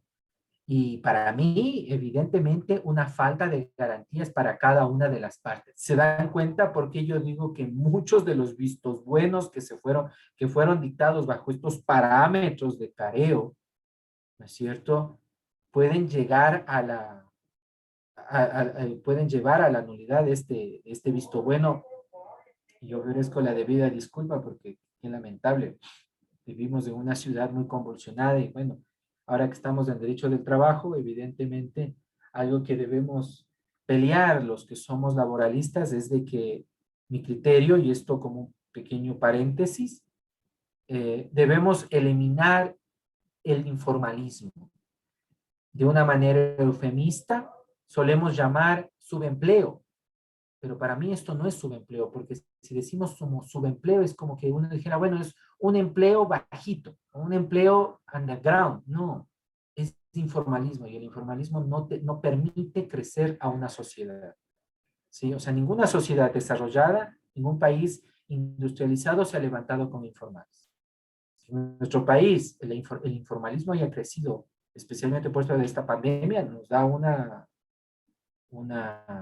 una estructura pues terrorífica de lo que es en materia laboral. Pero bueno, eso es solo como un pequeño paréntesis. Yo ofrezco la debida disculpa porque obviamente la persona estaba, solo Dios sabe que estaría vendiendo. Listo, a ver. Entonces, las resoluciones. Las resoluciones en el sistema vigente, ¿no? Las resoluciones, entonces, por efectos tanto del 621 como del 622, tenían que ser notificadas, ¿no es cierto?, la resolución dentro de los 30 días a partir de que el trabajador era notificado, ¿ya? Perdón, a partir de que el denunciado era notificado, se contaba 30 días. Este efecto nació por el artículo 622, ¿no es cierto?, en el cual se le faculta al empleador, rindiendo una caución, el poder eh, ¿cómo es? Realizar su defensa sin la presencia del trabajador en el sitio del trabajo. Hay muchos criterios alrededor de esto. Hay criterios a favor, hay criterios en contra. Los criterios a favor hablan acerca de que, claro, el empleador lo que quiere garantizarse como parte afectada, porque el que está pidiendo la suspensión del trabajo o la mera suspensión. Recordemos que el artículo 44 literal y, perdón, el artículo 44 literal y del Código Laboral prohíbe al empleador suspender la relación laboral. Quisiera hacerle solo hincapié, y esta fue una pregunta de prueba de complexivo en nuestra facultad. Recordemos que lo que pasó en el mes de abril de este año, en la que salió públicamente una noticia, pueden ustedes ubicarle en los principales diarios de nuestro país, de este chofer de transporte urbano, bus colectivo, ha estado en estado bastante etílico, ¿no es cierto? Y fue detenido por los maradores, me parece que del Comité del Pueblo o de Carapungo, pero fue al norte de Quito. Y claro, lo filmaron. Y entonces la cooperativa de transportes o la empresa de transportes decidió suspenderle una semana a este trabajador por esta infracción que cometió. Pero eso es ilegal, ¿sí? El empleador no puede hacer eso, ¿sí? El empleador no puede suspender a sus trabajadores. El empleador lo que puede hacer es pedir o solicitar un visto bueno. O le perdona o solicita un visto bueno, pero no puede suspenderle, ¿ya? Por eso yo a los efectos del artículo 622 les llamo solo de mera suspensión, porque en realidad estamos latentes para saber si se rechaza o se admite el visto bueno pedido por el empleador. Sin embargo, y bueno, y este es un efecto que no ha cambiado, sin embargo, este artículo determinó el tiempo en el que el empleado, el inspector del trabajo, debe emitir su respectiva resolución, que en este caso serían de 30 días, pero es a partir de la notificación. El momento en que le notifica, se cuenta al día siguiente 30 días. Y en esos 30 días tiene que emitir su resolución respectiva. Algunos también lo vieron como esa facultad que tiene el empleador o lo subsumieron con la facultad que tiene el empleador establecida en el artículo 636, numeral primero, si mi memoria no me falla, en la que dice que el empleador tiene 30 días para despedir al trabajador. Bueno, ahí me atrevo a decir que sí, bueno, nuestro código, aunque yo le tengo mucho aprecio a nuestro código y me place bastante que el ministro de Trabajo actual nos esté dando para nosotros, bueno, no sé ustedes, pero para mí sí es una muy buena noticia decirnos que no van a reformar el código de trabajo. Yo les digo por qué es una muy buena noticia, porque como bien lo indicaron, sigo mi doctorado en Argentina y tuve pues la triste misión de ponerme de estudiar las leyes argentinas, las cuales están sujetas al contractualismo civilista. Entonces, de esa dolencia no está acaecido nuestro código laboral, todo lo contrario. El código del trabajo, siguiendo mejor los lineamientos de Mario de la Cueva, y de pronto, si ustedes desean, puedo hacerles llegar una copia digital mía, privada, yo eso les entrego siempre a mis estudiantes. Para mí, que mejor que todos conozcamos el pensamiento de uno de los tratadistas más grandes que ha visto el mundo laboral, como es el Mario de la Cueva y de la Rosa. Él habla precisamente de que no, y él lo dice categóricamente, sin importar la razón que haga nacer la relación laboral, es relación laboral, es relación de trabajo, ¿ya? Entonces, en cambio en Argentina, por ejemplo, no funciona así.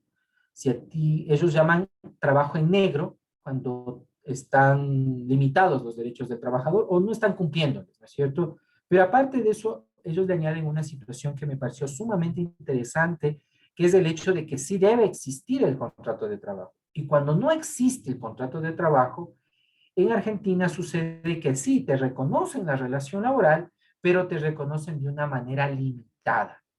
Y a mí me sorprendió eso porque en cambio en nuestro país cuando se reconoce la existencia de la relación laboral, ustedes, igual que yo, y lo sabemos muy bien, en cambio tiene un acceso a todos los derechos que garantiza el Código del Trabajo, a todos sin excepción. ¿Cuál va a ser la limitación? Evidentemente, la capacidad que tengamos de probar. Por eso dividimos a los derechos adquiridos en derechos litigiosos. Este grupo necesita de prueba. Si no podemos probar, entonces nos toca ceder. Porque ustedes saben que los derechos del trabajador en nuestro país son irrenunciables. Entonces, vean, en ese sentido, nuestro código es mucho más diáfano. El artículo 1 del Código Laboral nos empieza diciendo que ese código, el código laboral, regula las relaciones entre empleadores y trabajadores. Punto. Pare de contar. No nos dice, no nos habla de discriminación, no nos habla de limitaciones, no nos habla de absolutamente nada. Nos dice que si podemos establecer que una persona es trabajadora de otra, es decir, está bajo dependencia económica y jurídica, la cual es de tracto sucesivo, es trabajador. Y por lo tanto, este trabajador tiene todos los derechos que le garantiza el Código Laboral. El artículo 40 del Código Laboral, en su primera parte, inciso primero, nos dice que todo aquello que debiendo estar escrito no lo estuviere, solo el trabajador puede hacerlo uso. ¿Ya? Pero bueno, me extendí un poquito en la teoría. Me gusta bastante en ese sentido. Como yo les decía, nuestro código tal vez no sea el mejor de todos, desde 1938. Hay voces que dicen que ya tenemos que crear otro código. Yo siempre les contesto a esas voces con la siguiente.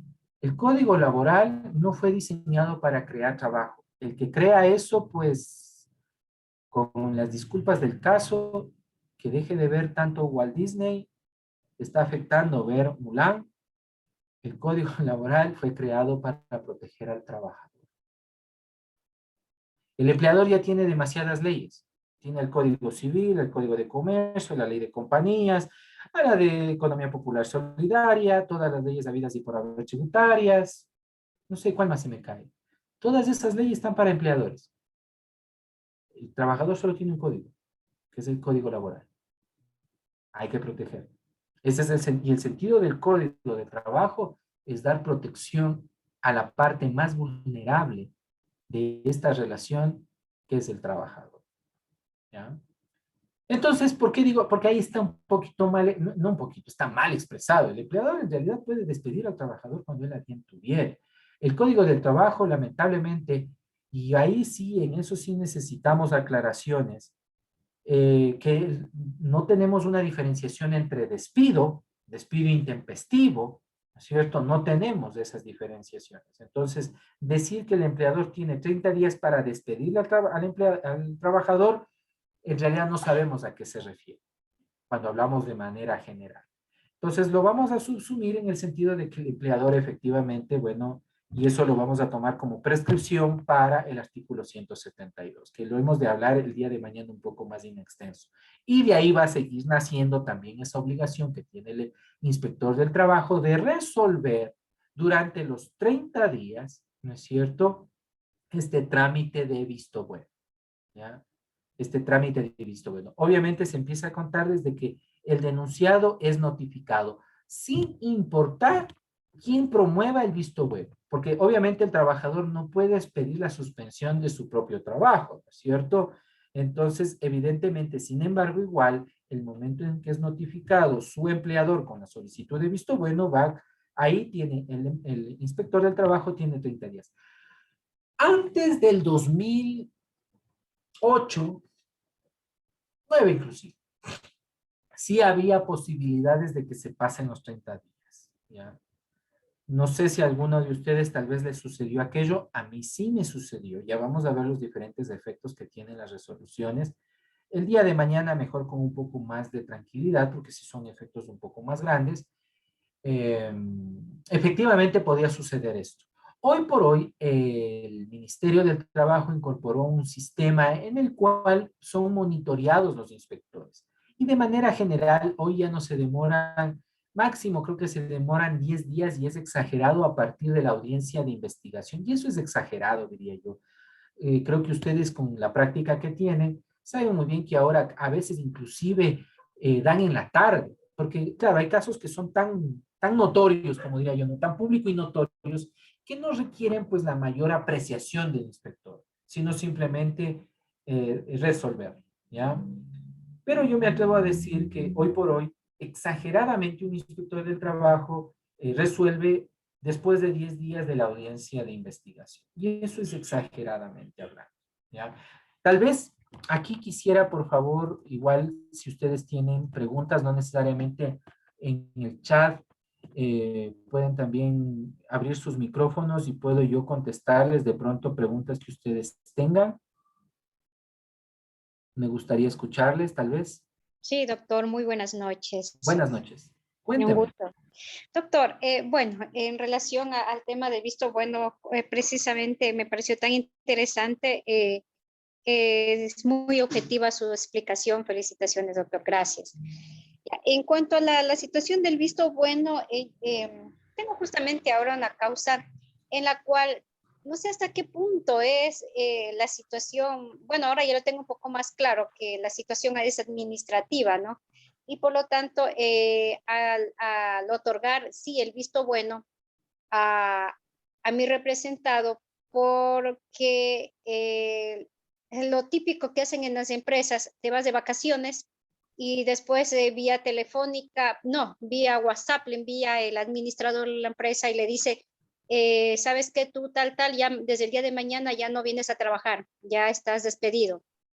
Y le notifican ya con el visto bueno al cuarto día en inspectoría, sí le notifican al señor, el señor en su humildad, una persona de campo, o sea, no sabía qué hacer, habla con un abogado y el abogado le dice que no se preocupe, hablo de un pueblo pequeño específicamente y le dice que no se preocupe, que no se presente, que no pasa nada. Entonces él hace caso, se presenta y obviamente revisando el expediente y la resolución, o sea, no se presenta sí su abogado, pero obviamente sin procuración judicial para poder alegar alguna situación en favor del señor ahora con visto bueno. Entonces, declaran que sí, que se da con lugar la situación del visto bueno. Y, o sea, a mí me parece eso insólito porque lo único que presenta la empresa es la situación de que eso también no es legal, de que supuestamente no se pega ni al contrato de trabajo, ni el contrato de trabajo en realidad es la realidad de lo de laboral del trabajador. Le hacen firmar, dice que les hacían firmar una vez al mes y que firme todito lo que han trabajado del mes. Y obviamente ya presentan que ya desde la fecha que ya dejó de ir a trabajar, que él dice, yo no fui a trabajar porque me dijeron que estoy despedido, me votaron así, de la noche a la mañana. Entonces ya no están, ya no corresponden ahí las firmas. Entonces esa es la prueba que sustenta el inspector de trabajo, doctor. Entonces esa es una de las inquietudes. Y otra es, voy a presentar el despido intempestivo, perdón, voy a presentar la liquidación porque no lo han liquidado, pero veo que me presentó que él también ya ha hecho un juicio de despido intempestivo. O sea, con el mismo abogado igual le dice, no, no te presentes que yo ya hice la notaría, pero esa es la ingenuidad, yo no sé. Y resulta que ellos contestan la demanda y le hacen una reconvención a la demanda. Total es que se quedó porque no se presentó en la última audiencia, mi representado no se presentó, por lo tanto se archivó. Ellos aducen que efectivamente el visto bueno se dio y que estaba despedido mediante inspectoría de trabajo. Y más bien el pobre es el que le debe ahora a la señora por no haberse presentado a la audiencia los honorarios del abogado. Entonces, o sea, todas esas arbitrariedades y me deja desconcertada, pues el juez también que da paso sin haberse dado una resolución en firme de que sí, que se le pague se le pague la situación de los honorarios por no haberse presentado a la audiencia. Esa es mi inquietud, mi doctor, gracias. Ya, a ver, chuta, bueno, claro, obviamente voy a hacer una especie simplemente de alusión porque tocaría conocer cómo está expedido la resolución de visto bueno. Ahora usted me dice también que ya hay una demanda, la cual ha sido mejor archivada. Ay, no quisiera pensar que ha habido algún tipo de especie de pacto colusorio. No quiero pensar en aquello, es decir, que se haya puesto el abogado. Quiero pensar más que fue por ignorancia que por maldad, soy sincero. A ver, bueno, si siguió el juicio ya, aunque no estamos hablando tanto de juicios, ¿no? Pero claro, Del al visto final el bueno. visto bueno siempre terminará en juicio, o sea, ese es el destino natural de un visto bueno, especialmente el trabajador es el único que tiene la capacidad de acción judicial laboral. Entonces, lo que yo me atrevería a decir es que, bueno, si ya el trabajador ha seguido un juicio, el cual ha sido lamentablemente archivado, ya no podría pedir otro juicio por despido intempestivo. Como usted bien dice, lo que le tocaría es solicitar la cuestión de sus haberes. Y claro, si no le pagan sus haberes, si no se ha generado el acta de finiquito y no han depositado, está mal utilizada la palabra consignación. En materia laboral nunca ha existido consignación. El sistema SUT lo que permite es el depósito. Faltan muchas reformas, se malinterpreta toda la cuestión de lingüística legal y laboral con las tristes resoluciones que ha emitido el Ministerio del Trabajo. Lo digo así porque es la verdad, ¿no? En materia laboral no existe consignación. La creación del sistema SUD no es consignación, es depósito. De pronto, si tenemos un tiempito, podemos hablar de aquello, ¿ya? Pero bueno, ahora, concentrándome en lo que yo le decía, lo que se podría seguir es un juicio, porque al final, obviamente, cuando es cosa juzgada ya no se puede hacer otro juicio, pero en el primero se pedía despido intempestivo, que es lo que estoy imaginándome, y me parece también interesante, insisto, tocaría revisar el, ¿cómo se llama esto? La resolución de visto bueno, para ver qué sucedió, ¿no? Lamentablemente sí, suceden estas situaciones y a veces más de lo que uno se imagina. Lamentablemente, no sé, tal vez en dónde sucedió esto, abogada Vega, disculpe. En Shushufindi. Pero doctor, estoy leyendo la resolución del juez de la audiencia Ya, donde se pronuncia y dice en amparo a lo que dispone en el artículo 248 y 87 del COGEP, no se procede al abandono de la presente acción y ya, que su impulso claro. debe realizarse por parte del accionante. Hasta aquí la situación de la diligencia de la... Y Entonces, si no rechazan la demanda. ya, entonces, o sea, yo no presumo de que se puede volver a instaurar la misma nuevamente.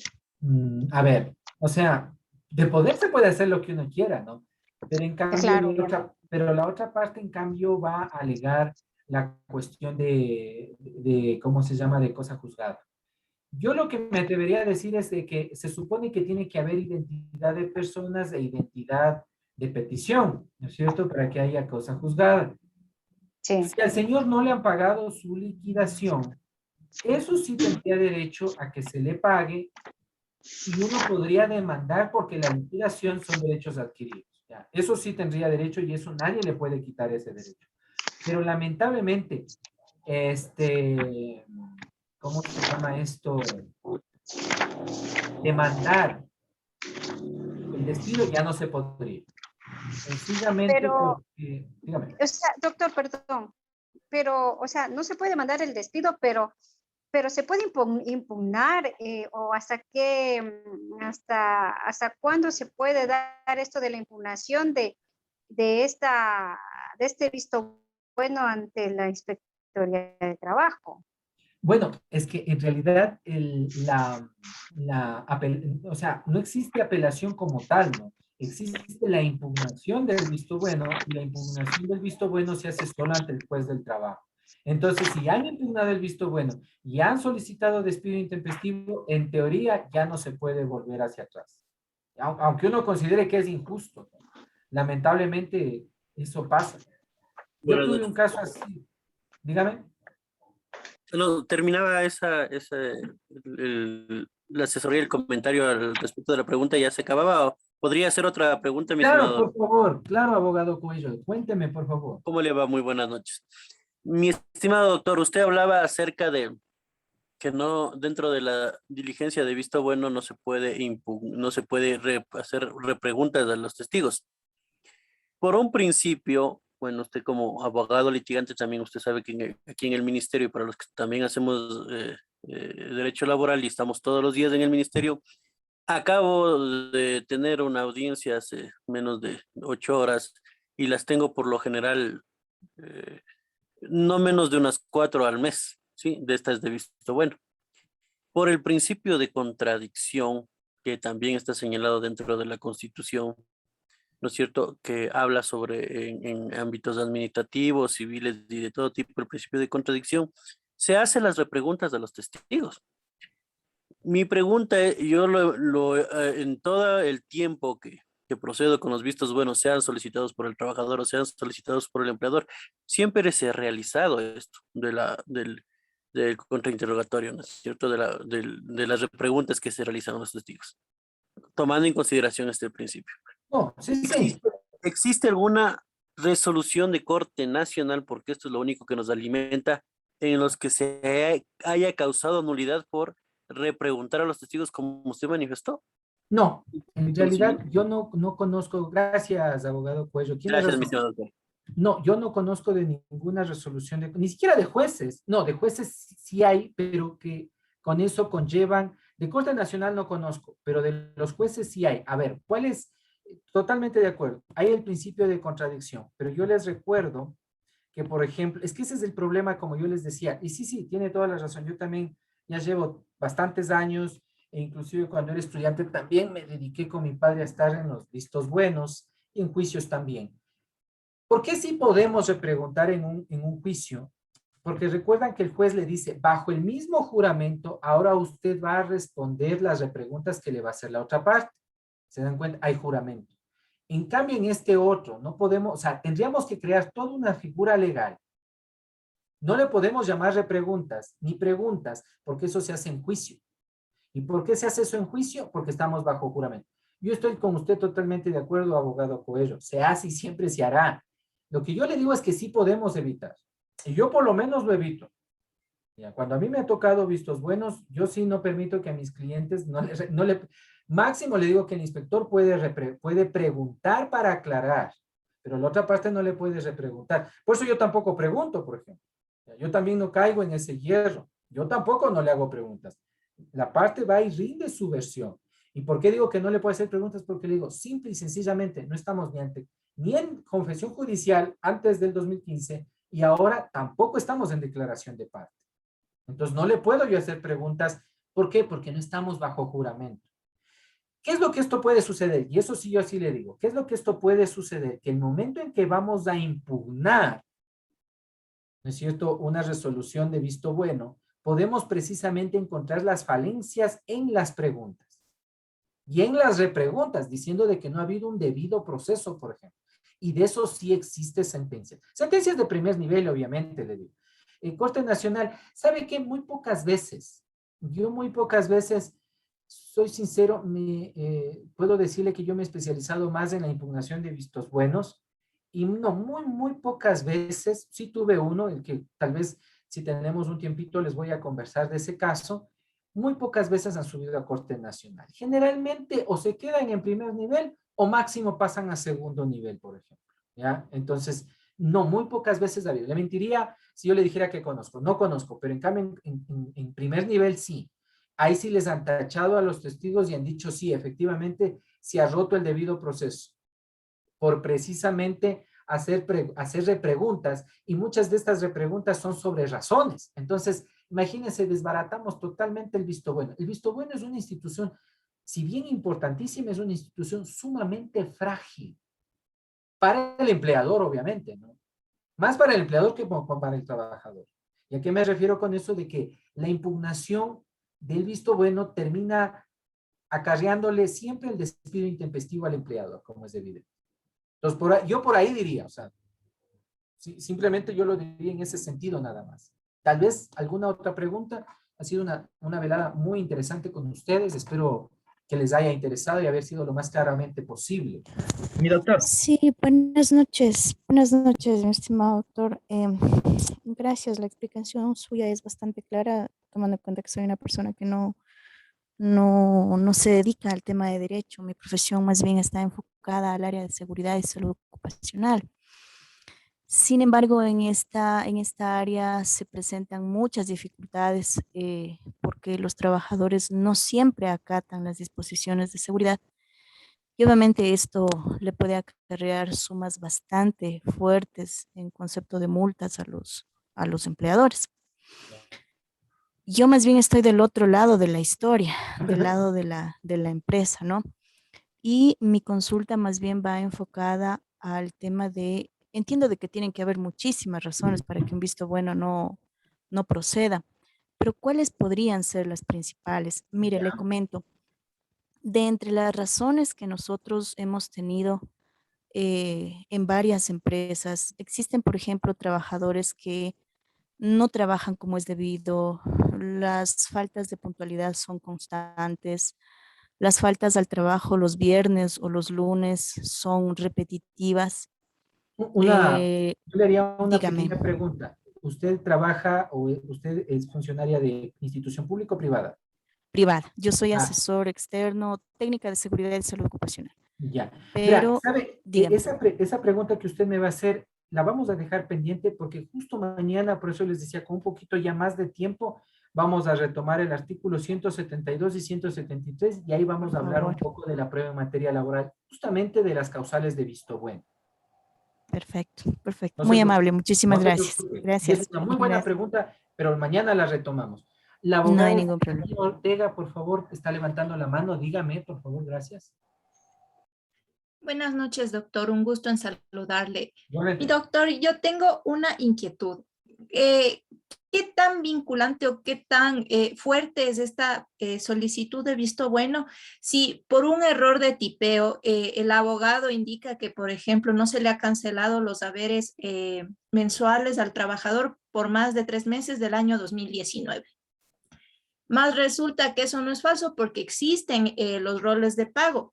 Y en audiencia, en cambio, indica que no ha sido 2019, sino ha sido 2020 los que no le han pagado.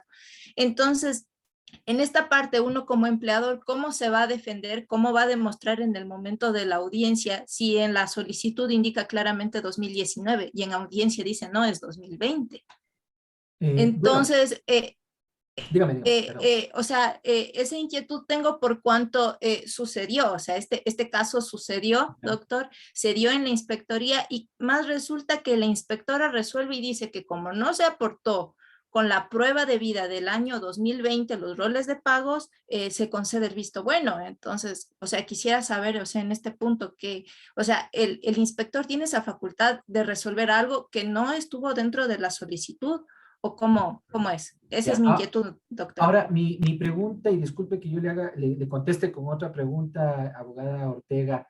¿El trabajador ya judicializó esa resolución de visto bueno o no todavía?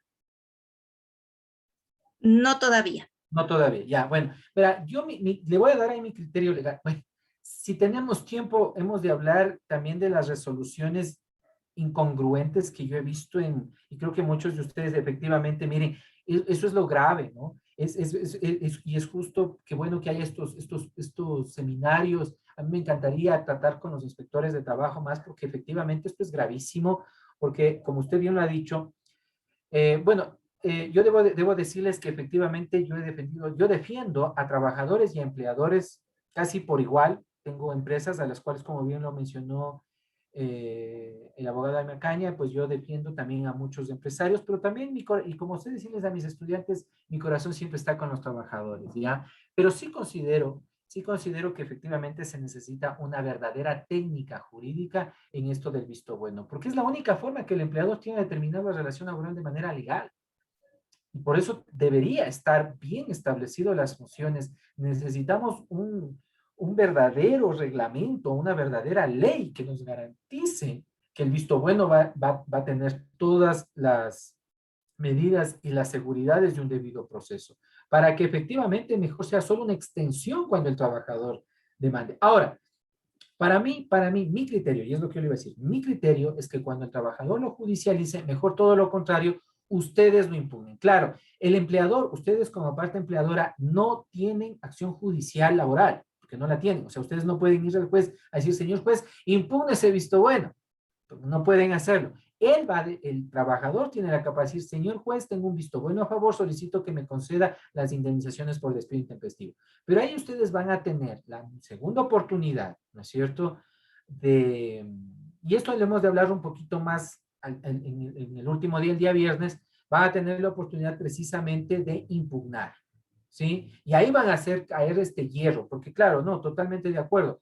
Si el trabajador no puede, porque lo más seguro es que en cambio va a reclamar lo más seguro es que en demanda va a poner que se le pague los sueldos adeudados de los meses del 2020. Entonces, hay una incongruencia entre lo que pidió, lo que le solicita, lo que el inspector le concedió y luego lo que va a solicitar en demanda. Si me hago entender, mi criterio es que ese juicio no va a prosperar por esa falencia. Mi criterio. Pero de ahí es solo mi criterio. En todo caso, sería interesante también analizarlo. Yo les pediría que de pronto podrían traer ustedes, tal vez, para conversar y seguir ampliando el conocimiento, tal vez situaciones o procesos mismos que hayan tenido, justo para el día viernes que vamos a hablar de la impugnación. Abogado Francisco Alexander Moncayo, cuénteme, por favor. Buenas noches, doctor. ¿Cómo está? Buenas noches. Bueno, es una consulta en la que me gustaría que nos dé su opinión tanto en su criterio dogmático como en su visión como abogado ya en la práctica. Es justamente este problema que es bastante común del tema de los conflictos de competencia negativos entre el tema de lo contencioso administrativo y del tema laboral cuando se impugnan los vistos buenos. Entonces, ha habido casos, y se lo comento porque yo trabajé un tiempo en Petroecuador, en el que se presenta una impugnación de visto bueno por parte de los trabajadores y la empresa dice, no, esto al estar impugnando una decisión que corresponde a un acto administrativo y no una resolución en sí del empleador, es un tema contencioso administrativo.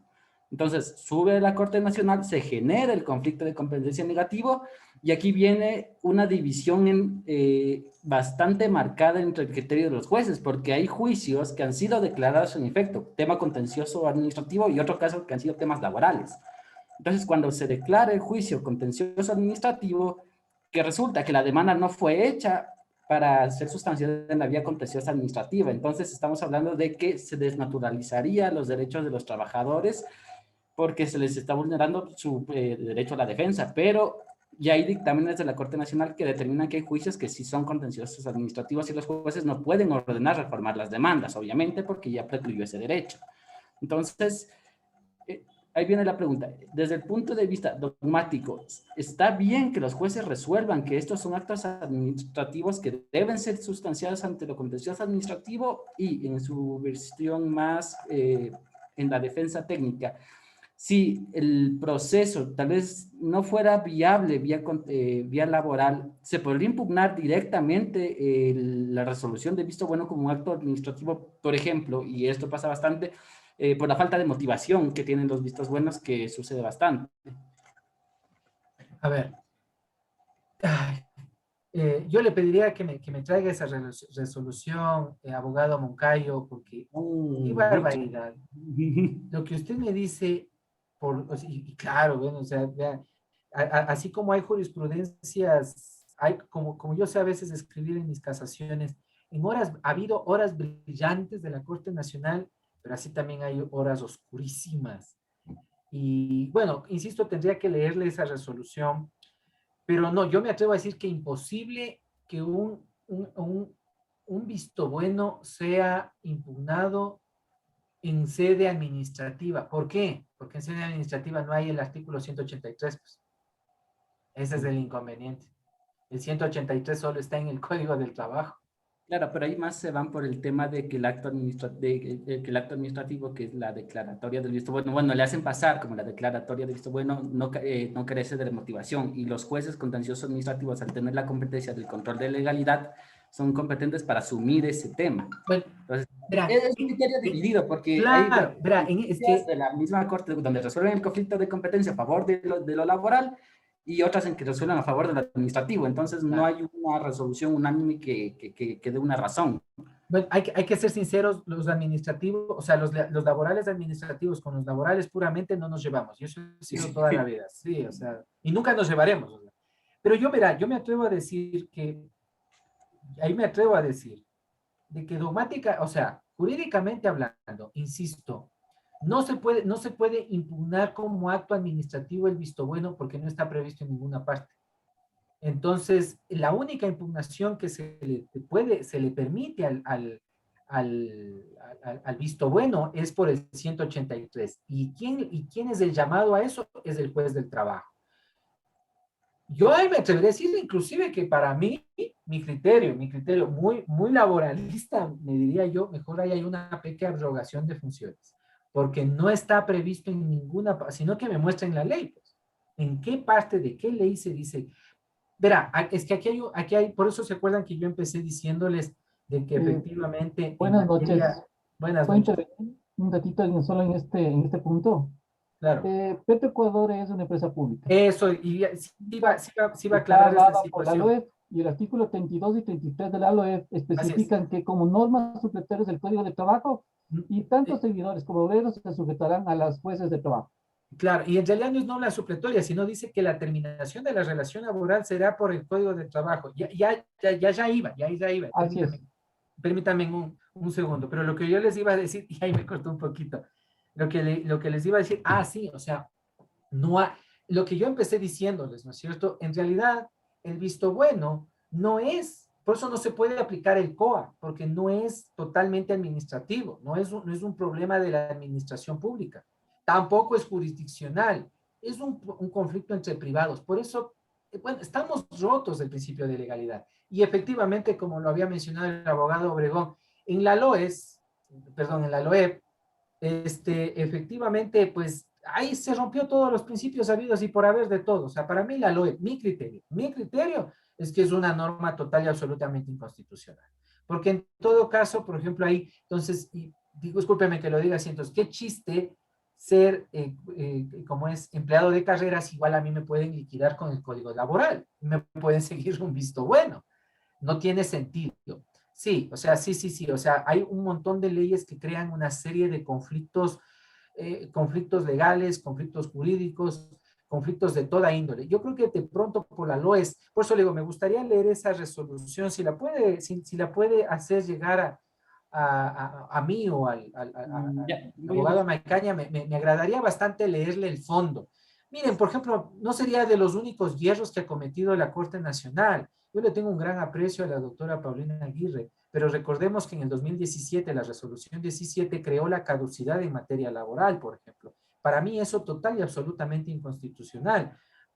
La caducidad en el despido ineficaz, que de por sí es inconstitucional el despido ineficaz, no la institución, sino lo que marca el hecho de que tanto mujer embarazada en lactancia y el dirigente sindical solo tienen 30 días para reclamar, cuando antes de esa reforma teníamos 3 años.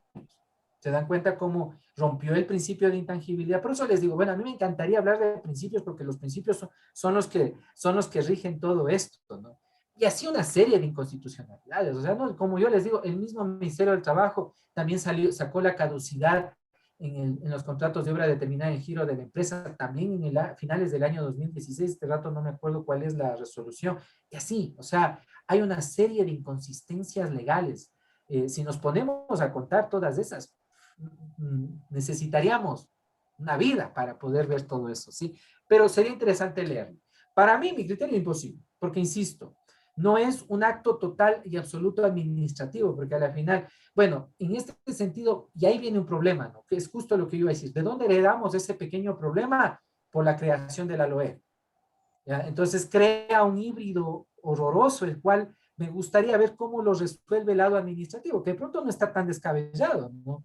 Pero, insisto, mi criterio es de que no se le puede o no se puede impugnar como acto administrativo, porque eso no está contemplado en ninguna norma laboral, porque como bien lo dijimos con el abogado Obregón, la LOEF manda de que todos los conflictos que existan entre los funcionarios de las empresas públicas con el Estado se ventilarán con el juez del trabajo y están sujetos al Código del Trabajo. Entonces, hasta por ahí no tienen escapatoria. Por lo menos ese es mi criterio, ¿ya? Joven, perdón, abogado Tenemasa, cuénteme, por favor. ¿Cómo está, doctor? Buenas noches. Buenas noches. Nada más por consultarle, parece que, no sé si le escuché muy bien, usted decía que en el tema de impugnación de los vistos buenos no puede impugnar la parte empleadora. No sé si le escuché mal. Sí, así es, no. Es que no tiene acción judicial. El problema es que no tiene acción judicial. O sea, el 183 marca de que se puede impugnarse, ¿no? El acto administrativo de visto bueno. El problema es que en el Código Laboral no le ha otorgado la acción laboral al empresario o al empleador. O sea, ¿qué puede reclamar el empleador ante el juez del trabajo? Si el juez del trabajo está solo para cumplir con los derechos del trabajador. O sea, por ahí hay criterios divididos. A mí una vez en un proceso legal me quisieron hacer eso, pero no se pudo. Apelé y efectivamente, ¿por qué? Porque yo arguí precisamente esta situación. El empleador no tiene acción judicial laboral. O sea, él puede tener acción judicial civil, no sé cuál más otra más pueda tener, bueno, hasta penal, ¿no? Si obviamente existe algún tipo de índole penal, pero acción judicial laboral no tiene. O sea, si uno se pone a leer del Código del Trabajo, no hay acción judicial. Entonces, por eso yo le preguntaba a uno de los, creo que era, este rato se me cae, el abogado Ortega, le preguntaba si había judicializado. Entonces, cuando el trabajador le judicialice, ahí tenemos esa posibilidad. Pero en todo caso, eso vamos a seguirlo hablando, ¿no? Cuando estemos más adelante. Si no tenemos más preguntas, siendo ya hoy siendo las 9:07 de la noche, vamos a continuar el día de mañana a la misma hora y vamos a iniciar con un tema bastante interesante que quedó pendiente justamente para una de las preguntas que me habían hecho, que es precisamente la cuestión del 172 y 173, las causales. E ir viendo un poco la cuestión de las pruebas, porque eso no va a cambiar mucho y realmente no va a cambiar nada en lo que se refiere al nuevo procedimiento como es administrativo de visto bueno. ¿Listo? De mi parte, como siempre, agradezco a la empresa SEC, a su director José A. Macaña. Una muy buena noche con todos ustedes y nos estamos viendo el día de mañana. Que descansen y les vaya bien mañana.